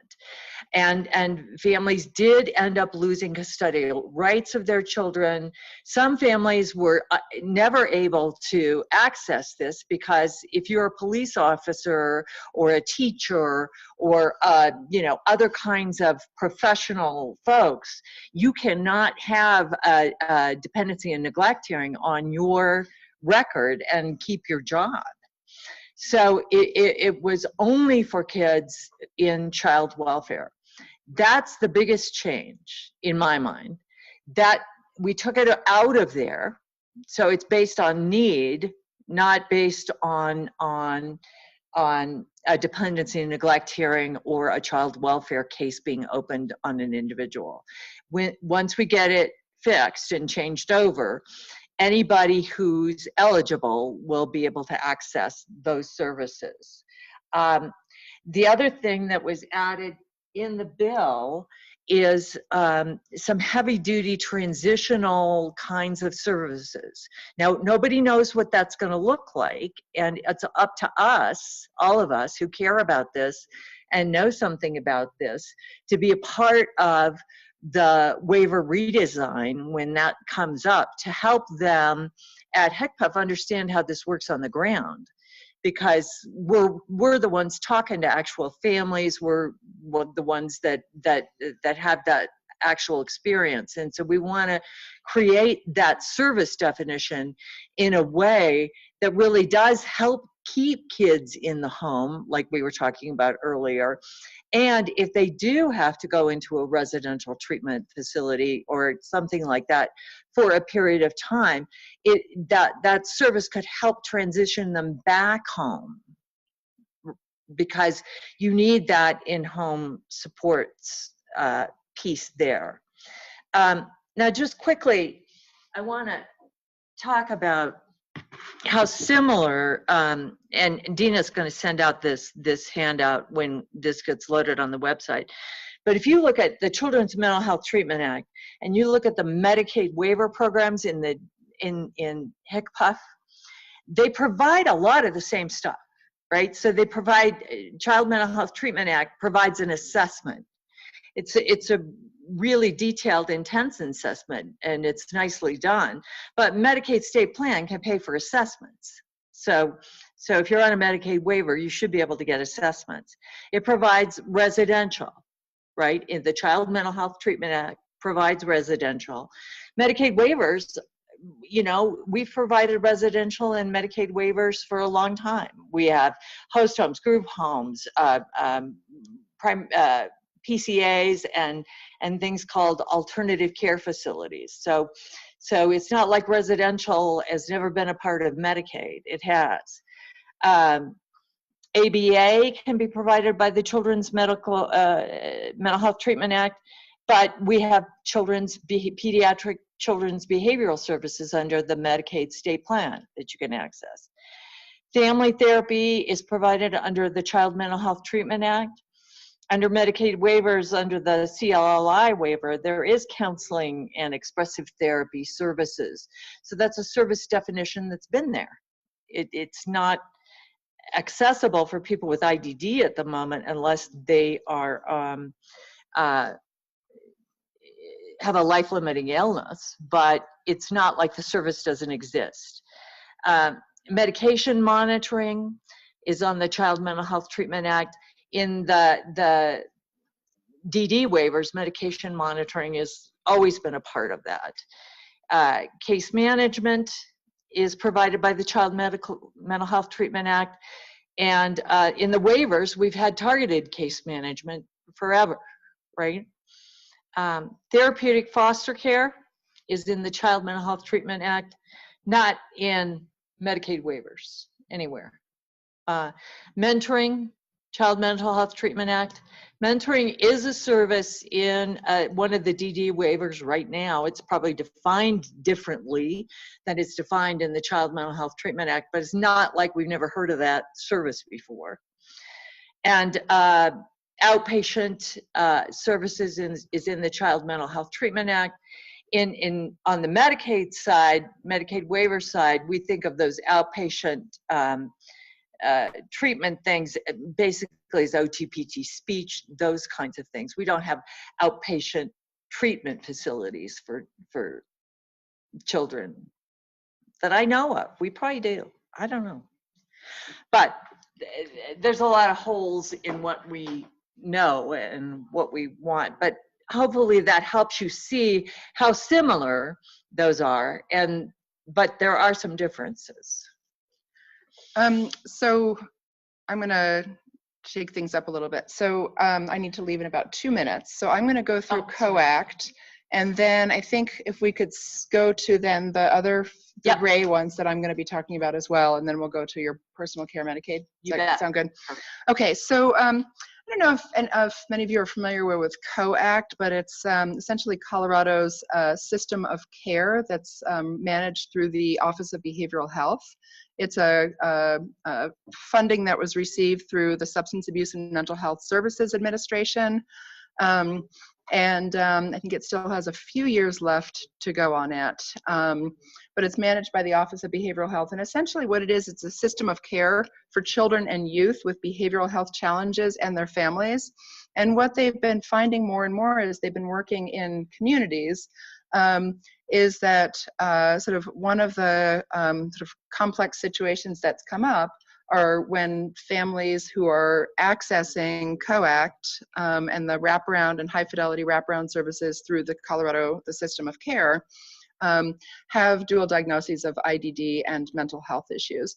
So they've been working on sort of a kind of a professional kind of learning collaborative about how to best support those individuals and families. Well, in this case, it's children and families, because the system of care is for children and youth. So just some technical parts of it. So it's not across the state right now. It's in 18 counties. So they actually have 16 COACT sites, but one of them is two of them are multi-county sites. So there are 18 counties that are served in Colorado with 16 COACT sites around the state. So those are the sites where children and families can access high fidelity wraparound. And high fidelity wraparound, if you're not familiar with it, like the quick and dirty version of high fidelity wraparound is, it's a process. It's not a program or a treatment, or it's a process that engages family, individual, community in a process that helps to really manage care with families and children who have complex needs. So, and particularly those who are involved in multiple systems. So often that could be child welfare and mental health and the community-centered boards and school system. And so wraparound is really intended to be sort of the process that brings all of those entities together to actually talk to one another and figure out kind of a planning process that includes things like, family and individual strengths and really sort of what's complementary to the family strengths as well as their needs. So that's COACT. Let me go to, and if you go to COACT, there is a map on their website if you want to look at which counties are COACT counties. If you go to, if you just search for COACT Colorado, you'll find a map of all the counties and all of the contact information for each of the counties. So we're just going to flip this a little bit and skip personal care Medicaid, and Carol will talk about that after I have to dart. So the regional accountable entities. So as of July 1st of this year, there will be these RAYs, and many of you probably are familiar with this, so I'll just give the short version of what they are. So they are the kind of the 2.0 version of what had been the regional collaborative care entities. So the RICOs are now going to be the RAYs as of July 1st. So those contracts have been put into place. One of the significant changes, well, two significant changes related to each other. One is that the RAYs are going to be, so as you may know, our mental health system is sort of under a separate umbrella than our physical health care system. So that we have community mental health centers, it's a capitated system, and then we also have our sort of the Medicaid, what the RICOs had been serving, which is sort of the Medicaid, kind of the physical health system. So the RAYs are going to expand their umbrella so that it also includes kind of management and care coordination for behavioral health and mental health care as well. However, what hasn't changed is we still have a capitated mental health system. So this is also simple, right? So we still will have our capitated mental health system, but at least it will now be sort of under this organizational umbrella of the raise to help better coordinate for and these are for Medicaid recipients, to better, at least help better manage care for both behavioral health and physical health. So two things I want to point out under the raise. One is that EPSDT, Medicaid, which essentially, it's not, EPSDT is not a program, it's not a separate thing. EPSDT is the Medicaid benefit for children. That's EPSDT. It's not something that you have to apply for a waiver for it. It's just, that's what the Medicaid benefit is for children. It's early periodic screening, diagnosis, and treatment. So if somebody says, oh, I'm not eligible for EPSDT, and they're a Medicaid recipient, that's not true, as long as they're a child. So, so that's EPSDT. So EPSDT, as Carol said, should cover all medically necessary treatment for children, and that includes their mental health needs. So mental health is part of EPSDT for Medicaid recipients. So another change is, so Medicaid does cover pediatric behavioral therapies. So it had been that as long as there's a covered therapy and a covered diagnosis and a covered provider, Medicaid will cover behavioral therapies for children. What's changing is that there's now going to be a short-term behavioral health service in primary care offices. So for the first 6 visits in a primary care office, behavioral health services with a qualified provider can be provided right in a primary care office, and there doesn't have to be a diagnosis. So if there's an individual who needs some sort of a behavioral health, mental health, and this behavioral health includes substance use, that needs those kind of services, and especially for children, it's particularly difficult sometimes to have a diagnosis first time, walk into the office, oh yeah, this is blank, fill in the diagnosis. You just can't do that for many children. And particularly when there's an IDD issue as well, and mental health needs, and sort of as issues get more complex, it's gonna take longer for clinicians to sort of help sort those things out. So this allows 6 visits without having to have a diagnosis.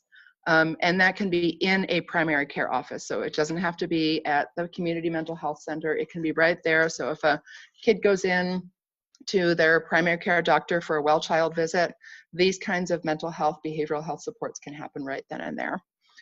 And there are codes, if anybody is like really dorky and wants all the codes for that, which I thought were good to have. And I think it's good for sort of the even if you're a lay person on this, to know that this is possible, and not necessarily sort of knowing all the codes, but to know that there are ways to do it. So the codes cover 30 minutes of psychotherapy. They cover family psychotherapy without the child there, which is something that is, I think, really helpful sometimes. It covers family psychotherapy with the child there. It covers a diagnostic evaluation. It covers medical services with the diagnostic evaluation. So it covers an array of things that could be very helpful without having to have that immediate diagnosis. So on that note, here's Carol again. Are you gonna? I can't stay. Yeah, that's okay. So that's all right. Thank you, Sarah. Thank you, Sarah. Right. Yay, Sarah. Okay, so as I go through this next example, I'm going to talk about a family I was talking to. They were in Pueblo, but they called me for some reason. And it was like Friday afternoon, one of those, you get these calls on Friday after, all the advocates in the room are shaking their head, like, don't answer the telephone after 4 o'clock on Friday. And this dad was just beside himself and was ready for out-of-home placement. He just wanted out-of-home placement for his kid. He couldn't do it anymore. Nothing was working. It was just a mess. And so I said to him, have you ever tried to access, I found out that they were on Medicaid, first of all. The kid was. And I said, have you ever accessed personal care through Medicaid? No, what's that? So I said, part of my thing is the morning, right? Getting up, getting dressed, getting a shower, getting the lunchbox, packing the backpack, and all the meltdowns that happen in that hour period or hour and a half period, or in my case, it was sometimes 4 hours before we ever got him to school. But to have somebody else come in and do that, frees you up as mom or dad to work with the other kids and get their backpacks packed and their lunch done and your briefcase packed for work. Oh no, I didn't know about that. So obviously this kid would qualify. So I explained that to him. And then I talked to him about the pediatric behavioral therapies that are available through Medicaid. And he was like, wow, I didn't know you could do that. Yeah. So pretty soon we got a bunch more support into that family's life just on state plan Medicaid. Didn't have to have a waiver, didn't have to have an out-of-home placement, but there were 2 new, and these are relatively new to the system of care. And when you combine the 2 of them, you can sometimes get a lot of coverage for families. I call it coverage because, you know, if the person is line of sight, if you can have somebody else doing line of sight for a couple of hours a day or 3 hours a day or 4 hours a day, it's like, oh my gosh, I can live and breathe here. So take a look at those websites.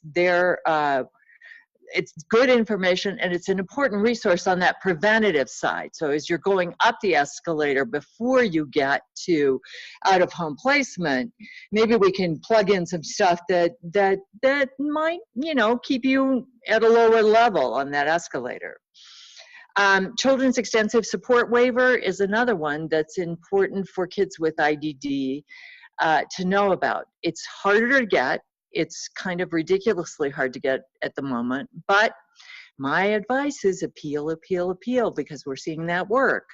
But child needs to require intervention throughout the day and the night, and you need to be able to collect data to get that. But once you get that waiver, you get Medicaid, right? If you're over income, suddenly you got Medicaid. You can plug in personal care Medicaid from state plan. You can plug in pediatric behavioral therapies from state plan.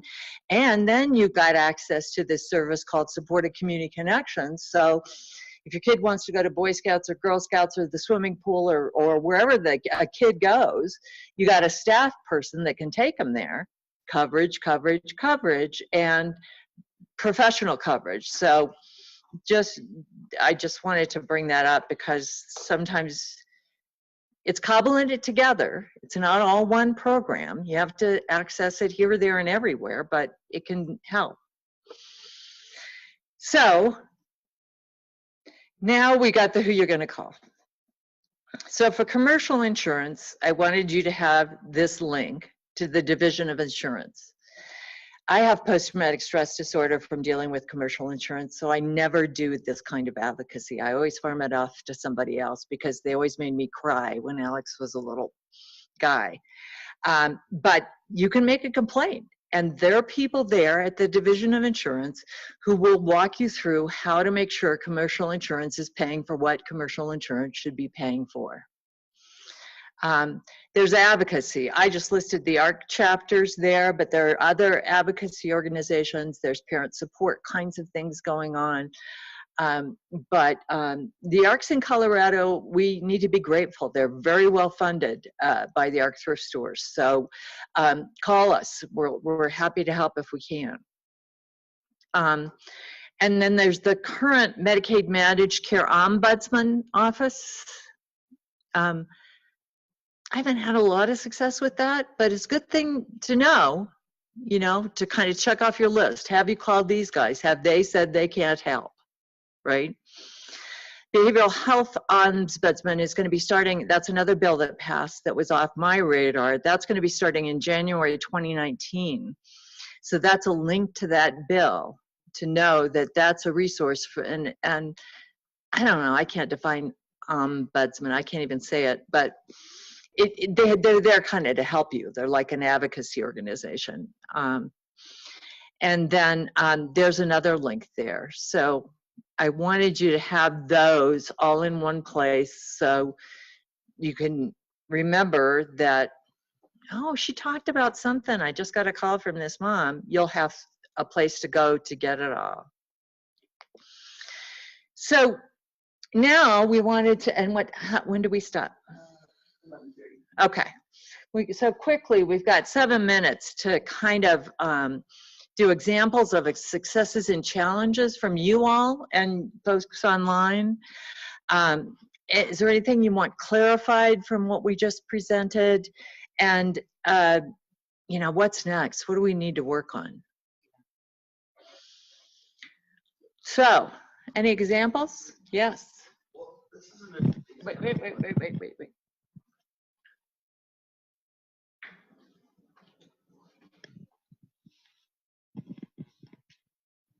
This is just back to the CES waiver. What do you know why they're being a lot more stingy with that waiver right now? Because they're really pushing the, if you don't have a behavior every 2 hours, that they're not even gonna, even throughout the night, they're not even gonna like give you the time of day. And that seems like over the last 2 years, it's gotten like more and more difficult. Is there money thing, I'm sure, but are there new people reviewing? I mean, well, you know, the good news is, based on what Corey presented early on, you know, 8 years ago, CES had this really, really long wait list. Now, CES has no wait list. But what we found out during the process is there wasn't a very good par review process for CES, and there were kids and families who were using CES who really didn't qualify as having sort of a very dangerous, life-threatening kind of situation. They were people that had, you know, gotten through the bureaucracy. So they upped their game, and they have a reviewer now that is going through all of those CES checklist kinds of things and saying yay or nay to it. But that's why I said, I highly recommend that you appeal. Mm-hmm. And appeal is not, it's scary. I mean, I had a mom that I helped go through appeal the other day, and she got through the whole thing. She was a paralegal, so she wasn't as terrified as most people would be. But she got through the whole process, and the judge walked out the door and she just burst into tears. I mean, she was so stressed out, but she won. That's great. She won. It's just, So, you know, a lot of these parents, they fight for every single thing they have to do, they have to fight for. And sometimes when that happens, I mean, you try to help convince them to keep going, but it really, you see the struggle. I don't know. It just seems like they've gotten stingier. You explained it. They've gotten more precise, for sure. But I think questioning their judgment is always a good idea. Yeah. Any other examples? Getting anything online, Dina?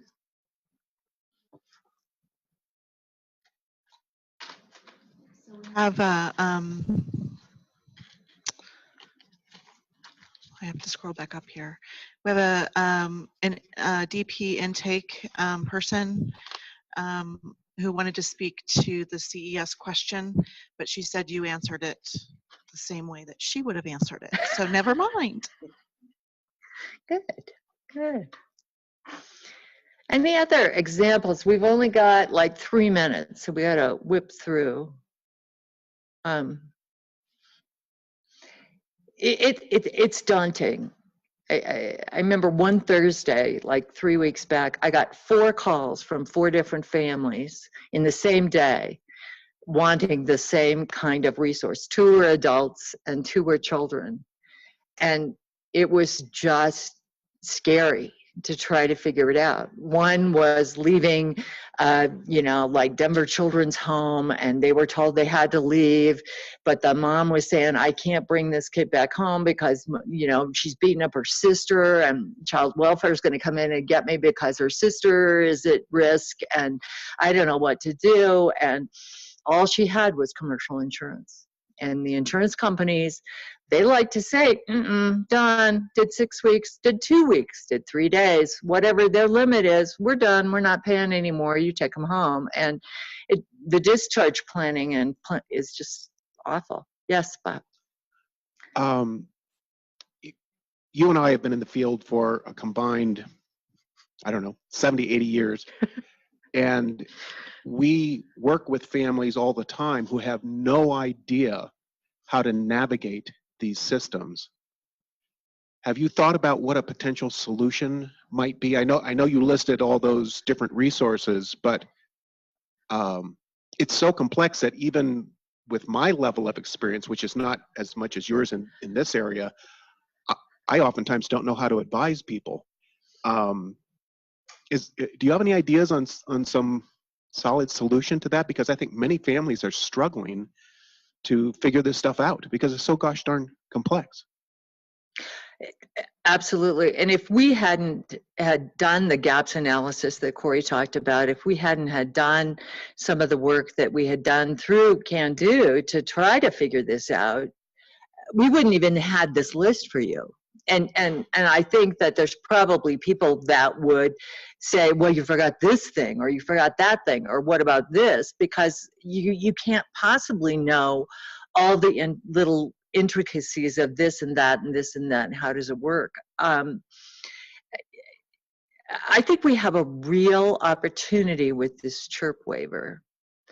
And I think we have a real opportunity, just focusing on children, I think we have a real opportunity based on the recommendations from the Community Living Advisory Group, the CLAG, to say, hey, you know, we got 4 different children's waivers. This is kind of crazy. How come none of these waivers address kids with just mental health disorders? I mean, that's not our purview, but I kind of sit there and think, we're putting all this money into the Child Mental Health Treatment Act. If we had a waiver, we could get the feds to pay for half of it. I mean, I like that idea as a Colorado taxpayer. But the CLAG said, look, we need to simplify the waivers. We need to simplify. We shouldn't have 4 different children's waivers. And so as we do the work on CHIRP, I think we can inform the work that needs to be done on CES and maybe some of the other children's waivers, because it is an absolute mess. You know, if you want an IHSS, you can't get that through CES, but you can get that through HCBSDD. Well, what is IHSS? Well, I don't know. I had it in California. Well, you can't get it here. You know, that kind of stuff is just, that's what you have all day, every day. So there's a lot of work to do, but I think simplifying is the key. And I'm hoping, praying really, that the Ray takes us down that direction. But not in your lifetime or yours, Bob. quick follow-up. Do you think there might be any validity to suggesting that we have a single ombuds office, perhaps? I mean, I know we have that in other systems, but to have a ombuds office for these kinds of questions, perhaps? You know,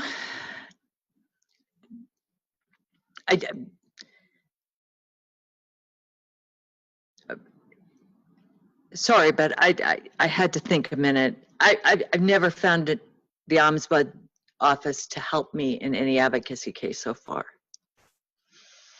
It's a nice piece of legislation and it's sexy, but I want it to work. I just wonder if there isn't the potential to have that as a work, if all of us were advising that, who have tried to advise families for so many years, whether we might not get something that would work there. I don't know. I think it's an idea to put in the hopper, absolutely, Bob, because as the rays come up, it'd be great. But we also have the, what's that called? PCAP, PCORI, PIE, P-I-E, isn't it? No, it's where you can come in and you can help the department figure out how to do the rays or the RICOs or something like that. PIAC, thank you. There's another thing that was just out. It's a place where you can all get involved. And I know it's time consuming, but I think it's important that we inform the process. just as much as having other people inform the process. So, Adam. So two real quick things. Sorry, Carol. I also think that especially for advocates to know about the Katie Beckett rule and understand what that is. But the other thing that I've found in the period of time I've been with the state in trying to really try to support people in navigating this is that no one should have to learn all of this stuff. So if they're going to focus in on something, understand what their case manager's role is and understand what that care coordinator's role is, because if you can understand that, then you can help kind of drive because that's their role, is to understand these pieces and to try to pull some of that stuff together. And if you as a parent or as an individual with a disability understands that that's their role, you can help drive them to continue to march down that road with you. If that makes sense. I think that's a very good point. But I would also encourage every family to trust but verify. And exactly. So if they told you something, call one of your ARCs and say, is this really true? Or some other, the legal center or someplace else who can say, you know. Oh. So it's more of a statement. It's from Kevin White. He says the Child and Youth Mental Health Treatment Act will provide for an external person to help the family navigate resources and ensure their needs are met. And if the advocate is part of the same organization, they must show OBH how they are able to act independently to advocate for the consumer and family. That's good, Kevin. I missed that one. Thank you. Thank you. All right, so we're over time, but thank you very much. And, you know, feel free to send us questions, concerns, and ideas. Thanks, Carol. Okay. And one of the things that we were thinking about in talking about this session is we really need to encourage everyone to, when you run into barriers, go to whichever source is appropriate. We realize that it takes time, but so often when we bring up issues with the various agencies, the response is, well, we haven't heard any of that. And so it's really critical that we begin to build this path of documentation when there are issues of being denied service or told you're ineligible. You know, it's a wish and a hope that having that kind of documentation of experience will eventually push the system to be more attentive.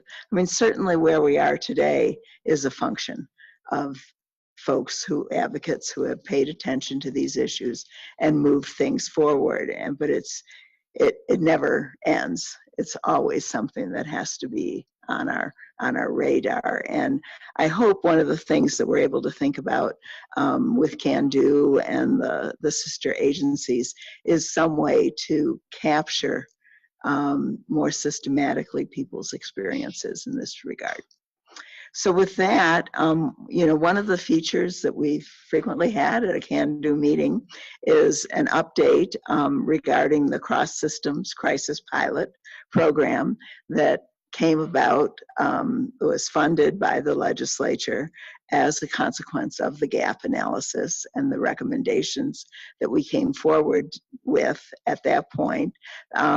Here today is Cody Hickman, who now is the person at Healthcare Policy and Finance, who's responsible for oversight of the crisis pilot, and he's going to give us an update. So welcome, Cody.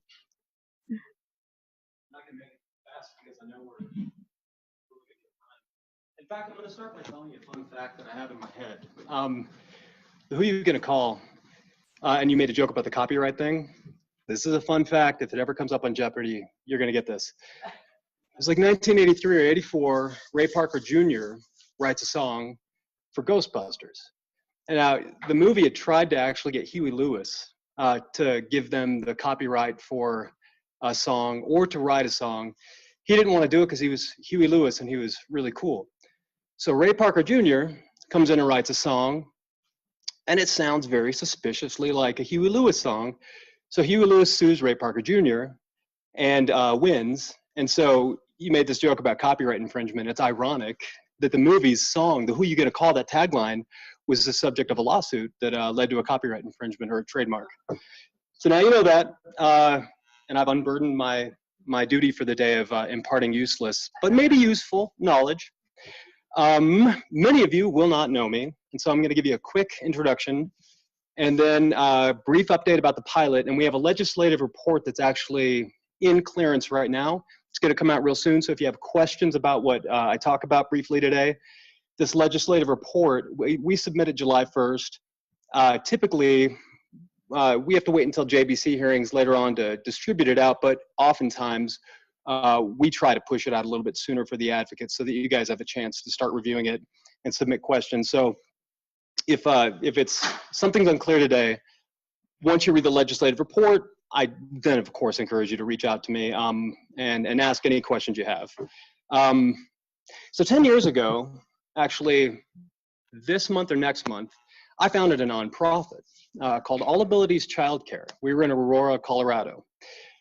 The whole point of this nonprofit was that at the time I was married to a caseworker, case manager with Aurora, and she was really incensed because she has a background in working in homes, and she worked for developmental pathways, a lot of different things, and she was really bothered by this wait list for CES waiver services and also just services in general. And I think at the time it was anywhere between 8,000 to 12,000 members. I can't even remember. So we found a nonprofit, which for anybody who studies recent history, 2008 was a great year for starting a nonprofit organization. And we failed after 2 years. But this nonprofit organization gave me an opportunity to do something that I was always involved in, and that's advocacy. At the time, we also had foster kiddos, kiddos who presented with various neuroatypical conditions, had IEPs. We got to use Children's Hospital when one of the kiddos was in severe need. So I come from a bit of an advocacy background too, but so this nonprofit we started, and the whole point was finding alternate solutions for family members whose children or loved ones had some kind of a co-occurring need, or maybe just had an intellectual or developmental disability and were waitlisted. We were going to try to find alternate services.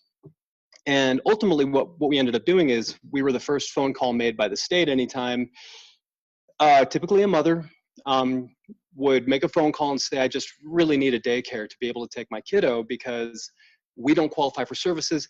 I've got to work, I've got to do something. And my job for 2 years was to call daycares and basically tell them why the American with Disabilities Act couldn't be quoted back to me as a reason to deny them entrance into their daycare. And it was startling because I've got 4 kiddos of my own and don't have to advocate really on behalf of much for them.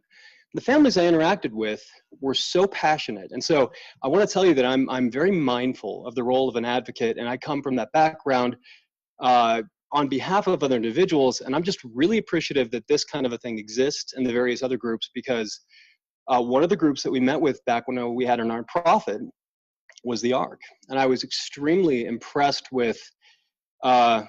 I was a little younger, that wizened access to knowledge that just, is it wizened? The sage-like access to knowledge just like that. And it wasn't something that was memorized or rehearsed, it was just passionate and ingrained. So that's my background. I also am an advocate for numerous loved ones who have co-occurring conditions. There's a substance use disorder and mental health needs. So I've navigated that side of things too, and I know how much fun that can be. So last year, fresh out of law school, I saw the job posting for a position that seemed to surreptitiously combine all of these weird, disparate skills and experiences I have. And I applied for the job, and now I am this is a really long title, Cross-System Crisis and Behavioral Health Response Pilot Program Contract Manager. Yeah. So yeah, no, I've condensed it.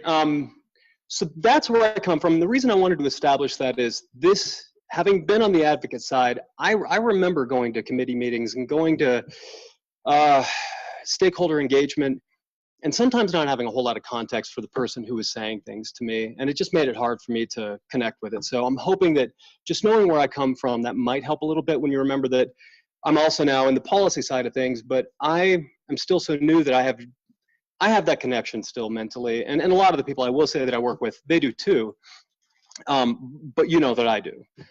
So the crisis response pilot, or cross-system crisis response pilot, which we typically just call the CSCR pilot, because again, we don't want to say the whole thing, it's just too much. As they mentioned, in fact, the architects for this, or the architects and archetypes are in this room. And so I'm going to be saying just quickly a lot of stuff that most of you know, but it'll help to contextualize where we're at now. The gap analysis comes out, identifies that individuals who have intellectual developmental disabilities are having a lot of barriers in accessing mental health treatment and behavioral health treatment. So based on this work, the ideas of this bill come together, and the idea is that it's going to look at systemic barriers to mental health and behavioral health treatment for this population. And in the mix, with some other individuals in the Colorado community, the crisis component comes in. And by the time it makes it into a House bill, it kind of gets blended into a cocktail that right now is crisis heavy in the bill and in the statute. But the two are absolutely related, and in fact, the crisis portion of it is it's a symptom of the overarching barriers to mental health services. And I'm explaining it that way because my role here today is to talk about the crisis response pilot. However, I also manage the contracts and the programs, all of them under the House bill, which is 151368 for anybody who's keeping track, again, of useful facts. There's a small, almost afterthought inside of the House bill that says, by the way, in addition to looking at the crisis system and all of the barriers there, just look at the whole system of behavioral health in general and find out why individuals with IDD are not getting access to it. Very small thing, right? So we, in the course of the pilot, started off by getting a contractor, getting providers, and we operate in 2 pilot regions. And the idea is that we're just trying to find out what's happening when an individual has to access the crisis system, what are the barriers, and how can we overcome those barriers. And the whole intent is that we're going to be working to support and expand the crisis system itself. So this is kind of an odd program for HCPF, the department I work for, to be championing, because the crisis system is a facet of the Office of Behavioral Health over at the Department of Human Services.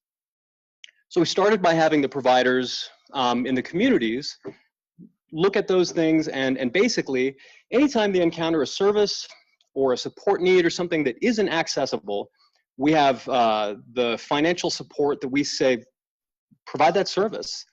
We'll reimburse you for that. And then once we've identified that as a need, we're going to make recommendations. It's going to go into a final legislative report, which is July 1st of 2019. And we'll find a way to roll this out statewide. So that was the idea. And then somewhere last year, around actually August, we decided to have a level setting meeting with the partners and our contractor, because we realized we're learning a lot of stuff. But one of the barriers we were experiencing was we'd kind of gone about it not the wrong way, just in a way that wasn't working as well as we thought it could. And that was basically giving the providers and partners the marching orders to develop community connections with each other, to find somebody to take the lead, to do a lot of stuff. And we realized that they honestly, they were working really hard and didn't have the bandwidth to just try to contrive that on their own. So we have this level setting meeting. We say, okay, there are some core areas that we've decided we're going to work on. and they're going to help the 4 core aspects of the House bill and the pilot. And those 4 core aspects essentially are providing mobile support, mobile crisis response, follow-up supports, site-based therapeutic supports, and then in-home therapeutic supports. And these are all things, by the way, that are encapsulated in the Colorado Crisis System Statute. We basically had to find a way to say what that looks like for individuals with co-occurring conditions, because it is going to be slightly different. They will have augmented needs. They will have just different things in the same way that honestly any of us would too. It just seems so disparate because honestly it's a foreign concept to a lot of mental health professionals because they don't have a lot of experience sometimes working with individuals with IDD. So at this level setting meeting in August, we said we want to focus on follow-up supports because that's huge. And by that we mean when an individual is stabilizing, we want somebody to hit the ground immediately and start working with the family. And this is all going to sound really relevant to everything that was talked about before, and that's purely a coincidence. I'm not tailoring this approach to highlight the stuff that we talked about earlier. We need somebody to go in and basically say, listen, we're going to connect the dots to all of the services you need holistically and with this continuum of care mindset, because this is not an isolated thing. This is not just one stop on this giant train ride experience for an individual. This connects to everything, just like a train line would, or just like a mosaic does. This is all connected. So we need somebody to connect those dots. So we told our partners, find a way to make that happen. And we also wanted to focus on the actual site-based therapeutic support homes. How are we using those? How can we effectively use them? Where would that work? We wanted to look at training opportunities. Who needs what training? And how can we best deliver that? Because what we do know is training can be a difficult thing. I think we can all agree that training is always going to be necessary, but how do you actually get people to look at the training, to follow it, digest it? You know, we found a lot of attrition in our own training within the pilot, and yet they're still able to be the subject matter experts for what they're doing. And we've learned through that working alongside people who know what they're doing and having that collaborative, symbiotic relationship, that's really the key. So after this level setting meeting, we sent them off and give them about a month or 2 to implement all of this, which was kind of a drastic shift in the pilot because they hadn't expected that, but they did it. And so in these 2 pilot regions, they came up with a plan. They have what are called enhanced care coordination or enhanced care management, crisis management. And I want to say coordinator because these are not like case managers. This is, well, not case management typically seen in CCBs, which is sometimes more of a resource administrative, it's a lot of work. This is care coordination, almost like you would see in an ACT or a wraparound or mental health setting where you got somebody who's going to knock down, you know, the doors, make the phone calls, who knows the people. They're gonna get in and they're gonna connect all of those dots. So they do it. And the idea was that every person who comes into the pilot gets this enhanced care coordination. So that means every single individual is going to have an opportunity to have a person-centered, trauma-informed, personalized care plan that absolutely looks at all of their needs, holistically looks at their family history, everything, and every decision thereafter is going to be factored into this plan because we don't just want to deal with what's happening now. Stabilization is not the hardest part of this. It's the and then. We wanted to develop that and then. So they made all of this happen. They put this new model in place about November of last year and just started running with it. Each one of the care coordinators has about a 15-person caseload, and essentially, and let me back up a bit, so everybody's getting enhanced care coordination. I want you to think of this like a spectrum, like an arc. On the one side of it, if an individual comes in and presents with, I want to say lower acuity or lower support needs, that they honestly don't require the full bandwidth of these other care coordinators, we have the crisis coordinators. They're going to look at all their needs and they're going to make sure that the same formula is put into play. Everything thereafter is going to be factored in, they're going to be connected, they're going to be supported. But if they're an individual who might have a higher acuity of need or specific support needs, or honestly just require somebody who's got a black belt in, I don't know, knowing the specialty providers, they're going to be working with what we call a START coordinator, because START is the training program that they used in the pilot. And that individual is going to essentially, the coordinator, they're going to take on that coordination role. They're going to do everything they need to make sure they're connecting the dots. But everybody's going to get this person-centered, trauma-informed care plan, essentially.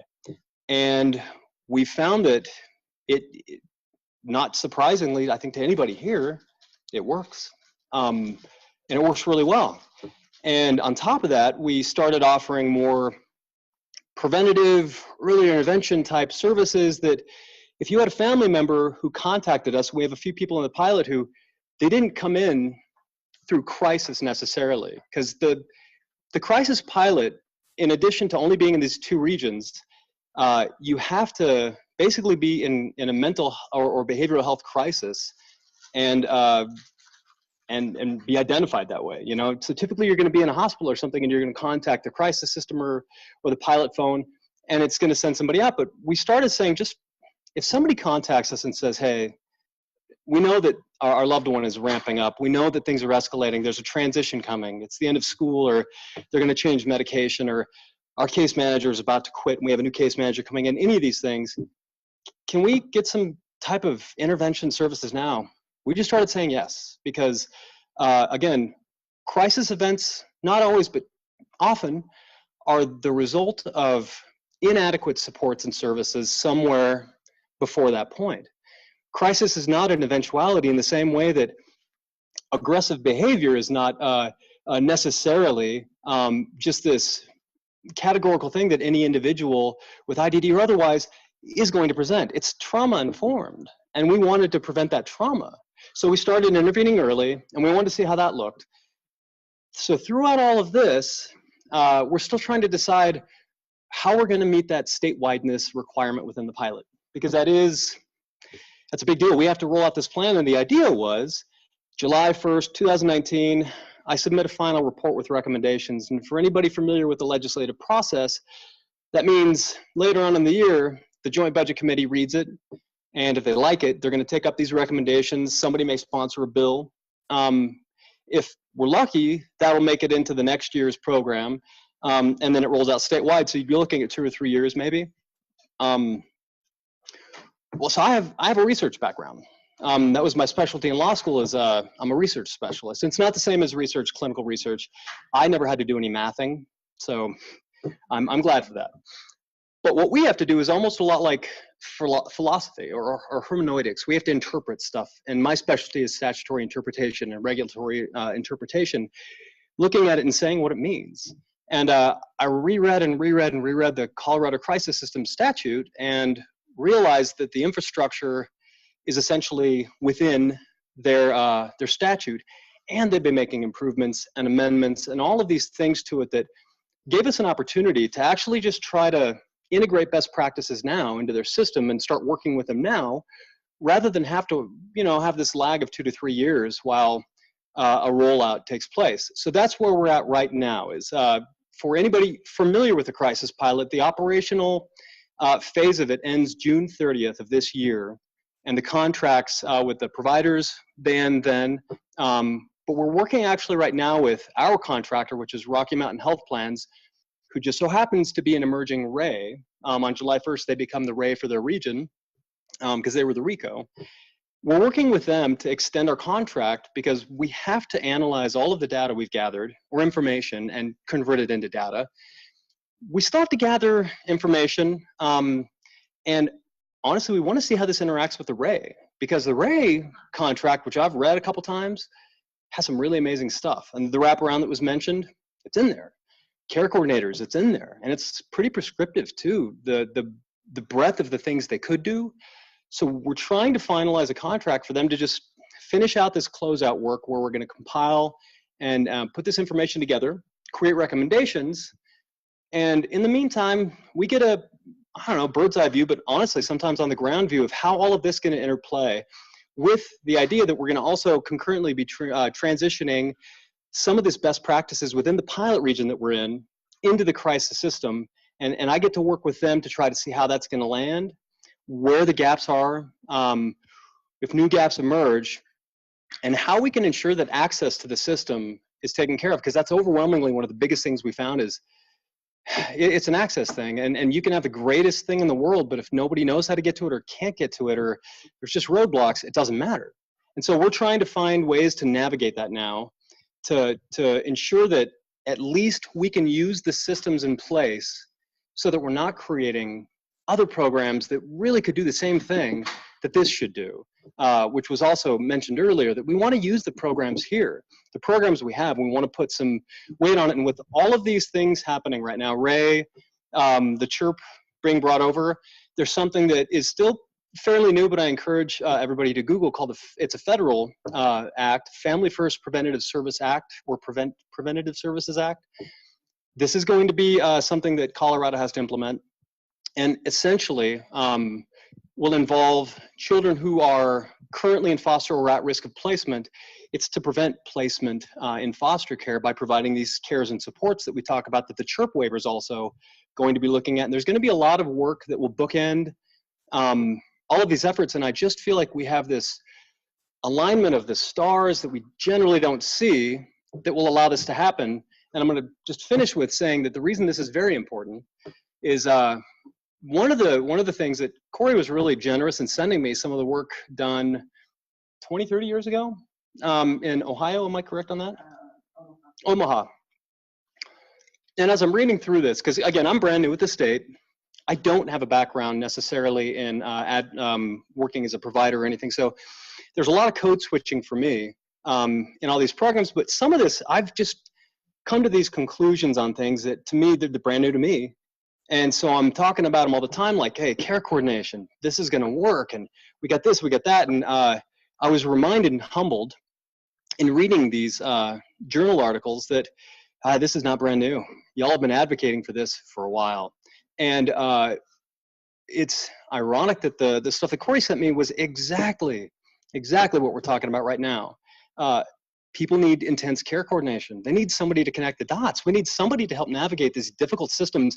And honestly, it doesn't help, and I'm saying this from the state policy side, that sometimes, just as in other communities, you have somebody who will just say, look at the statute, look at the regs, just look at the rules, figure it out.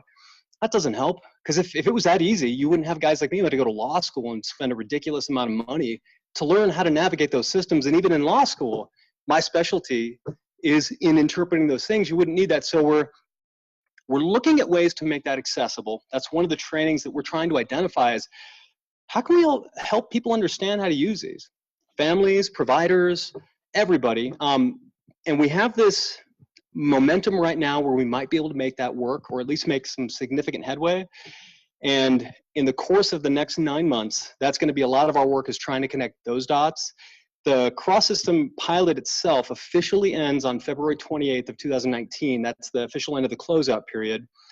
And then we tidy everything up and submit it to the JBC. But in that 9 months, I'm going to be doing a lot of work with the crisis system, with our Ray, and within the communities where the pilot is still operating, to find out how can we integrate into the crisis system now, and how can we also identify those things that belong in the crisis system or belong in looking at waivers, belong in the capitated system.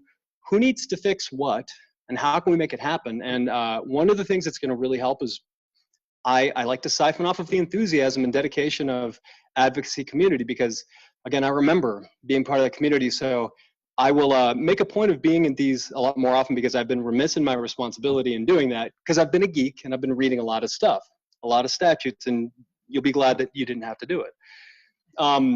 So with that said, I look forward to providing a more substantive update once the report has been filed, and once we've actually solidified a lot of the things we're trying to do. And we'll just keep everybody updated, and I really appreciate your time, by the way. Yes, did you have an online? So we have 2 online. Sure. One a comment and one a question. Perfect. So if you're providing preventative care, we should have a risk assessment to make sure kids who are the most in need receive it, and not just those with the loudest teams. I like that. And that's the comment, right? Yeah, and there's a second Perfect. part to it. So, so this is from Travis. He says 10 years, critical care in-home acute crisis support. We have the staff, we have the training, we just don't have the funding. And that's something that we're looking at. And I will say, so one of the difficulties is understanding what the word the funding means. And it's hard because there are sometimes pockets of funding that can be used for certain services, just can't be used for other ones. One of the problems is we don't know what funding the crisis system currently has for what. They're making a lot of improvements and amendments, and I'm not going to speak on behalf of their program because they are their own thing, but I do know from looking at their program that we are trying to address the issue of funding, because I can tell you that the crisis system offers in-home therapeutic supports in crisis situation. They will offer site-based therapeutic supports. The difficulty is, what does that mean? How does that actually roll out? And do we have somebody who can say, yeah, it's good to say that, but it doesn't necessarily just mean that you have to have this building that can accommodate every single thing in the world with every single kind of professional. Sometimes it means that we're just going to work within our community and those other professionals who actually have these resources, and we're going to connect them up with our system and just use them, because we don't really want to reinvent the wheel. We just want to make sure the wheels are all connected to the right vehicle. And I appreciate Travis's comment and question. Okay, the second one is from Kevin. Okay. Do you have quantitative data regarding the positive outcomes of the crisis pilot on decreasing the need for higher levels of care or cost savings due to decreased services? We don't yet, but that is, we weren't expecting to have it yet. One of the things that we've been doing, I'm looking at the computer like it's a camera. It's not, just so y'all know. We have gathered every kind of information that we could think of throughout the course of this, with the idea that the 9-month closeout period was where we would start to crunch down on those numbers, analyze them. I am trying to get ahead of that and get some information out before then, mostly so I can understand what reasonable expectations to be able to communicate to the crisis system. But we are looking at gathering all of the outcomes data that we can, and it will be most likely included in the last legislative report, which is supposed to be the robust recommendation, have everything else in it. Yes. I think this is exciting. I think the work you're doing is exciting, and I look forward to the report.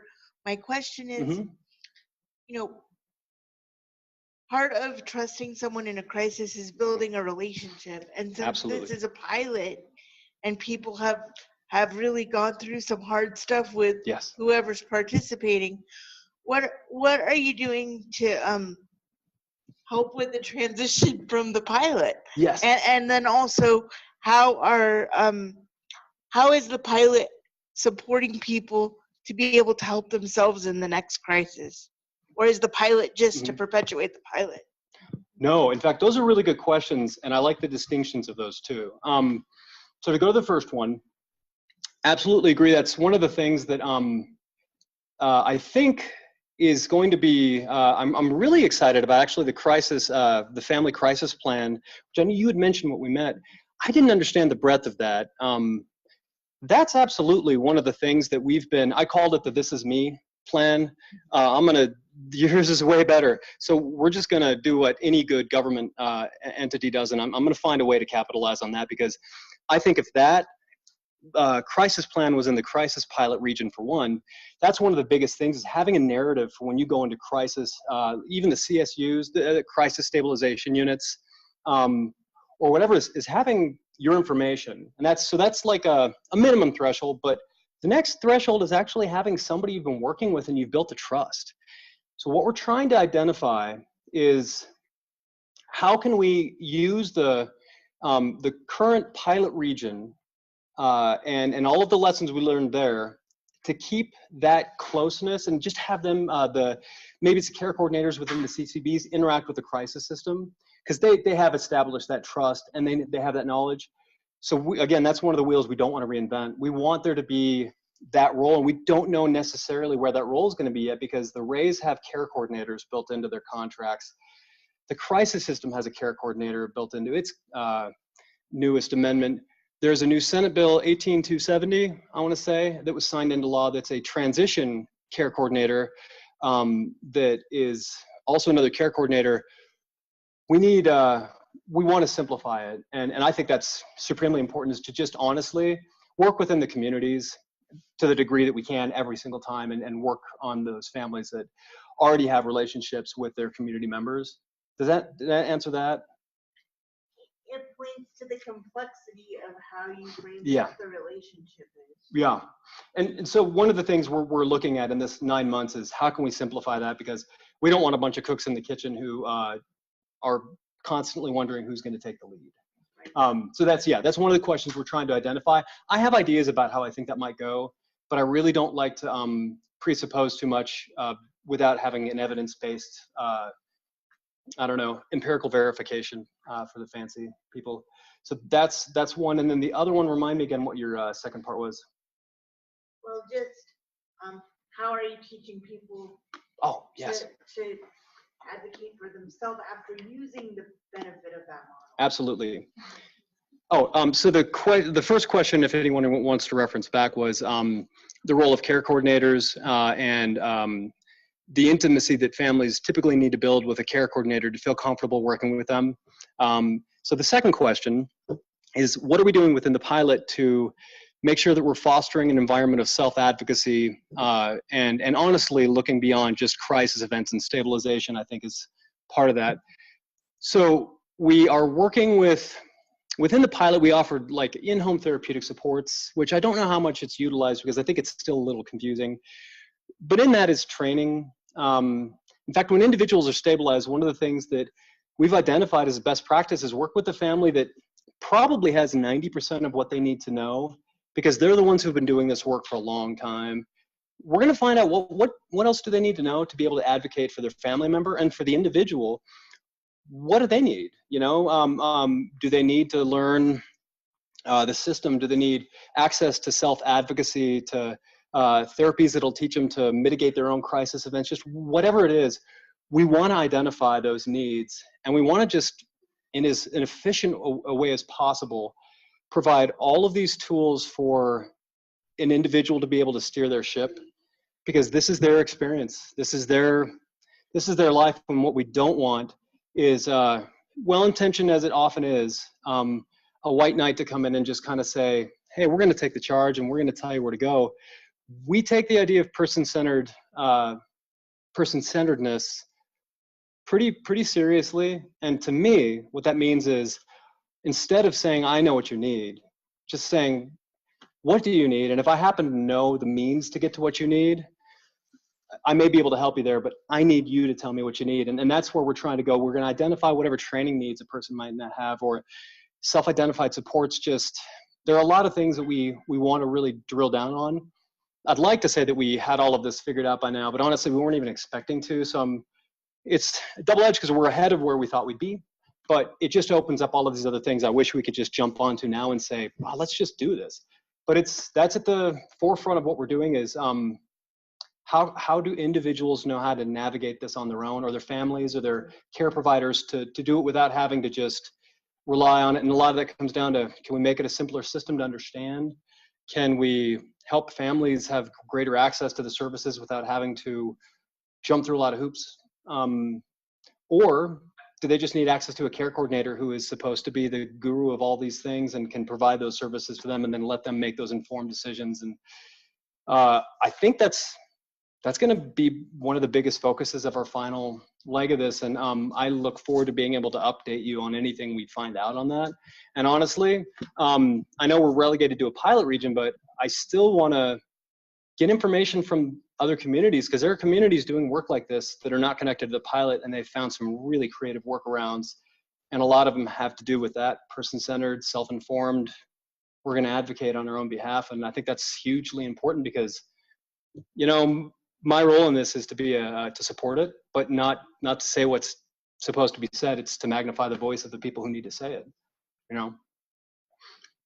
Does anybody else have any questions? Yes. I'll say it loud, but you Sure. can repeat it. So how do people access Array? Okay. Because I think our population historically has not. So the question is, how do people access Array? And that's a great question.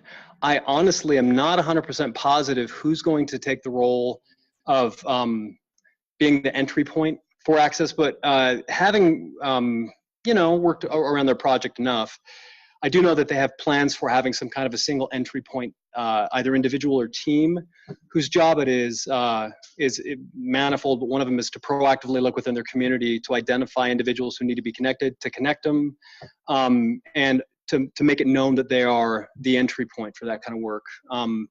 And I think that would be a really good question for me to take back to the RAY team, and then maybe follow up in an email, because I know there's probably a lot of nuance that I can't speak to, but that's the quick of it is I know they have a lot of language in the contract about we have to reach out to the communities, we have to work with the community, and we want to make it easy so they don't just have to call 15 phone numbers. Yeah, if I remember right, it's a lot of language in the contract on that. So does anybody else have any questions? Thank you so much for your time. And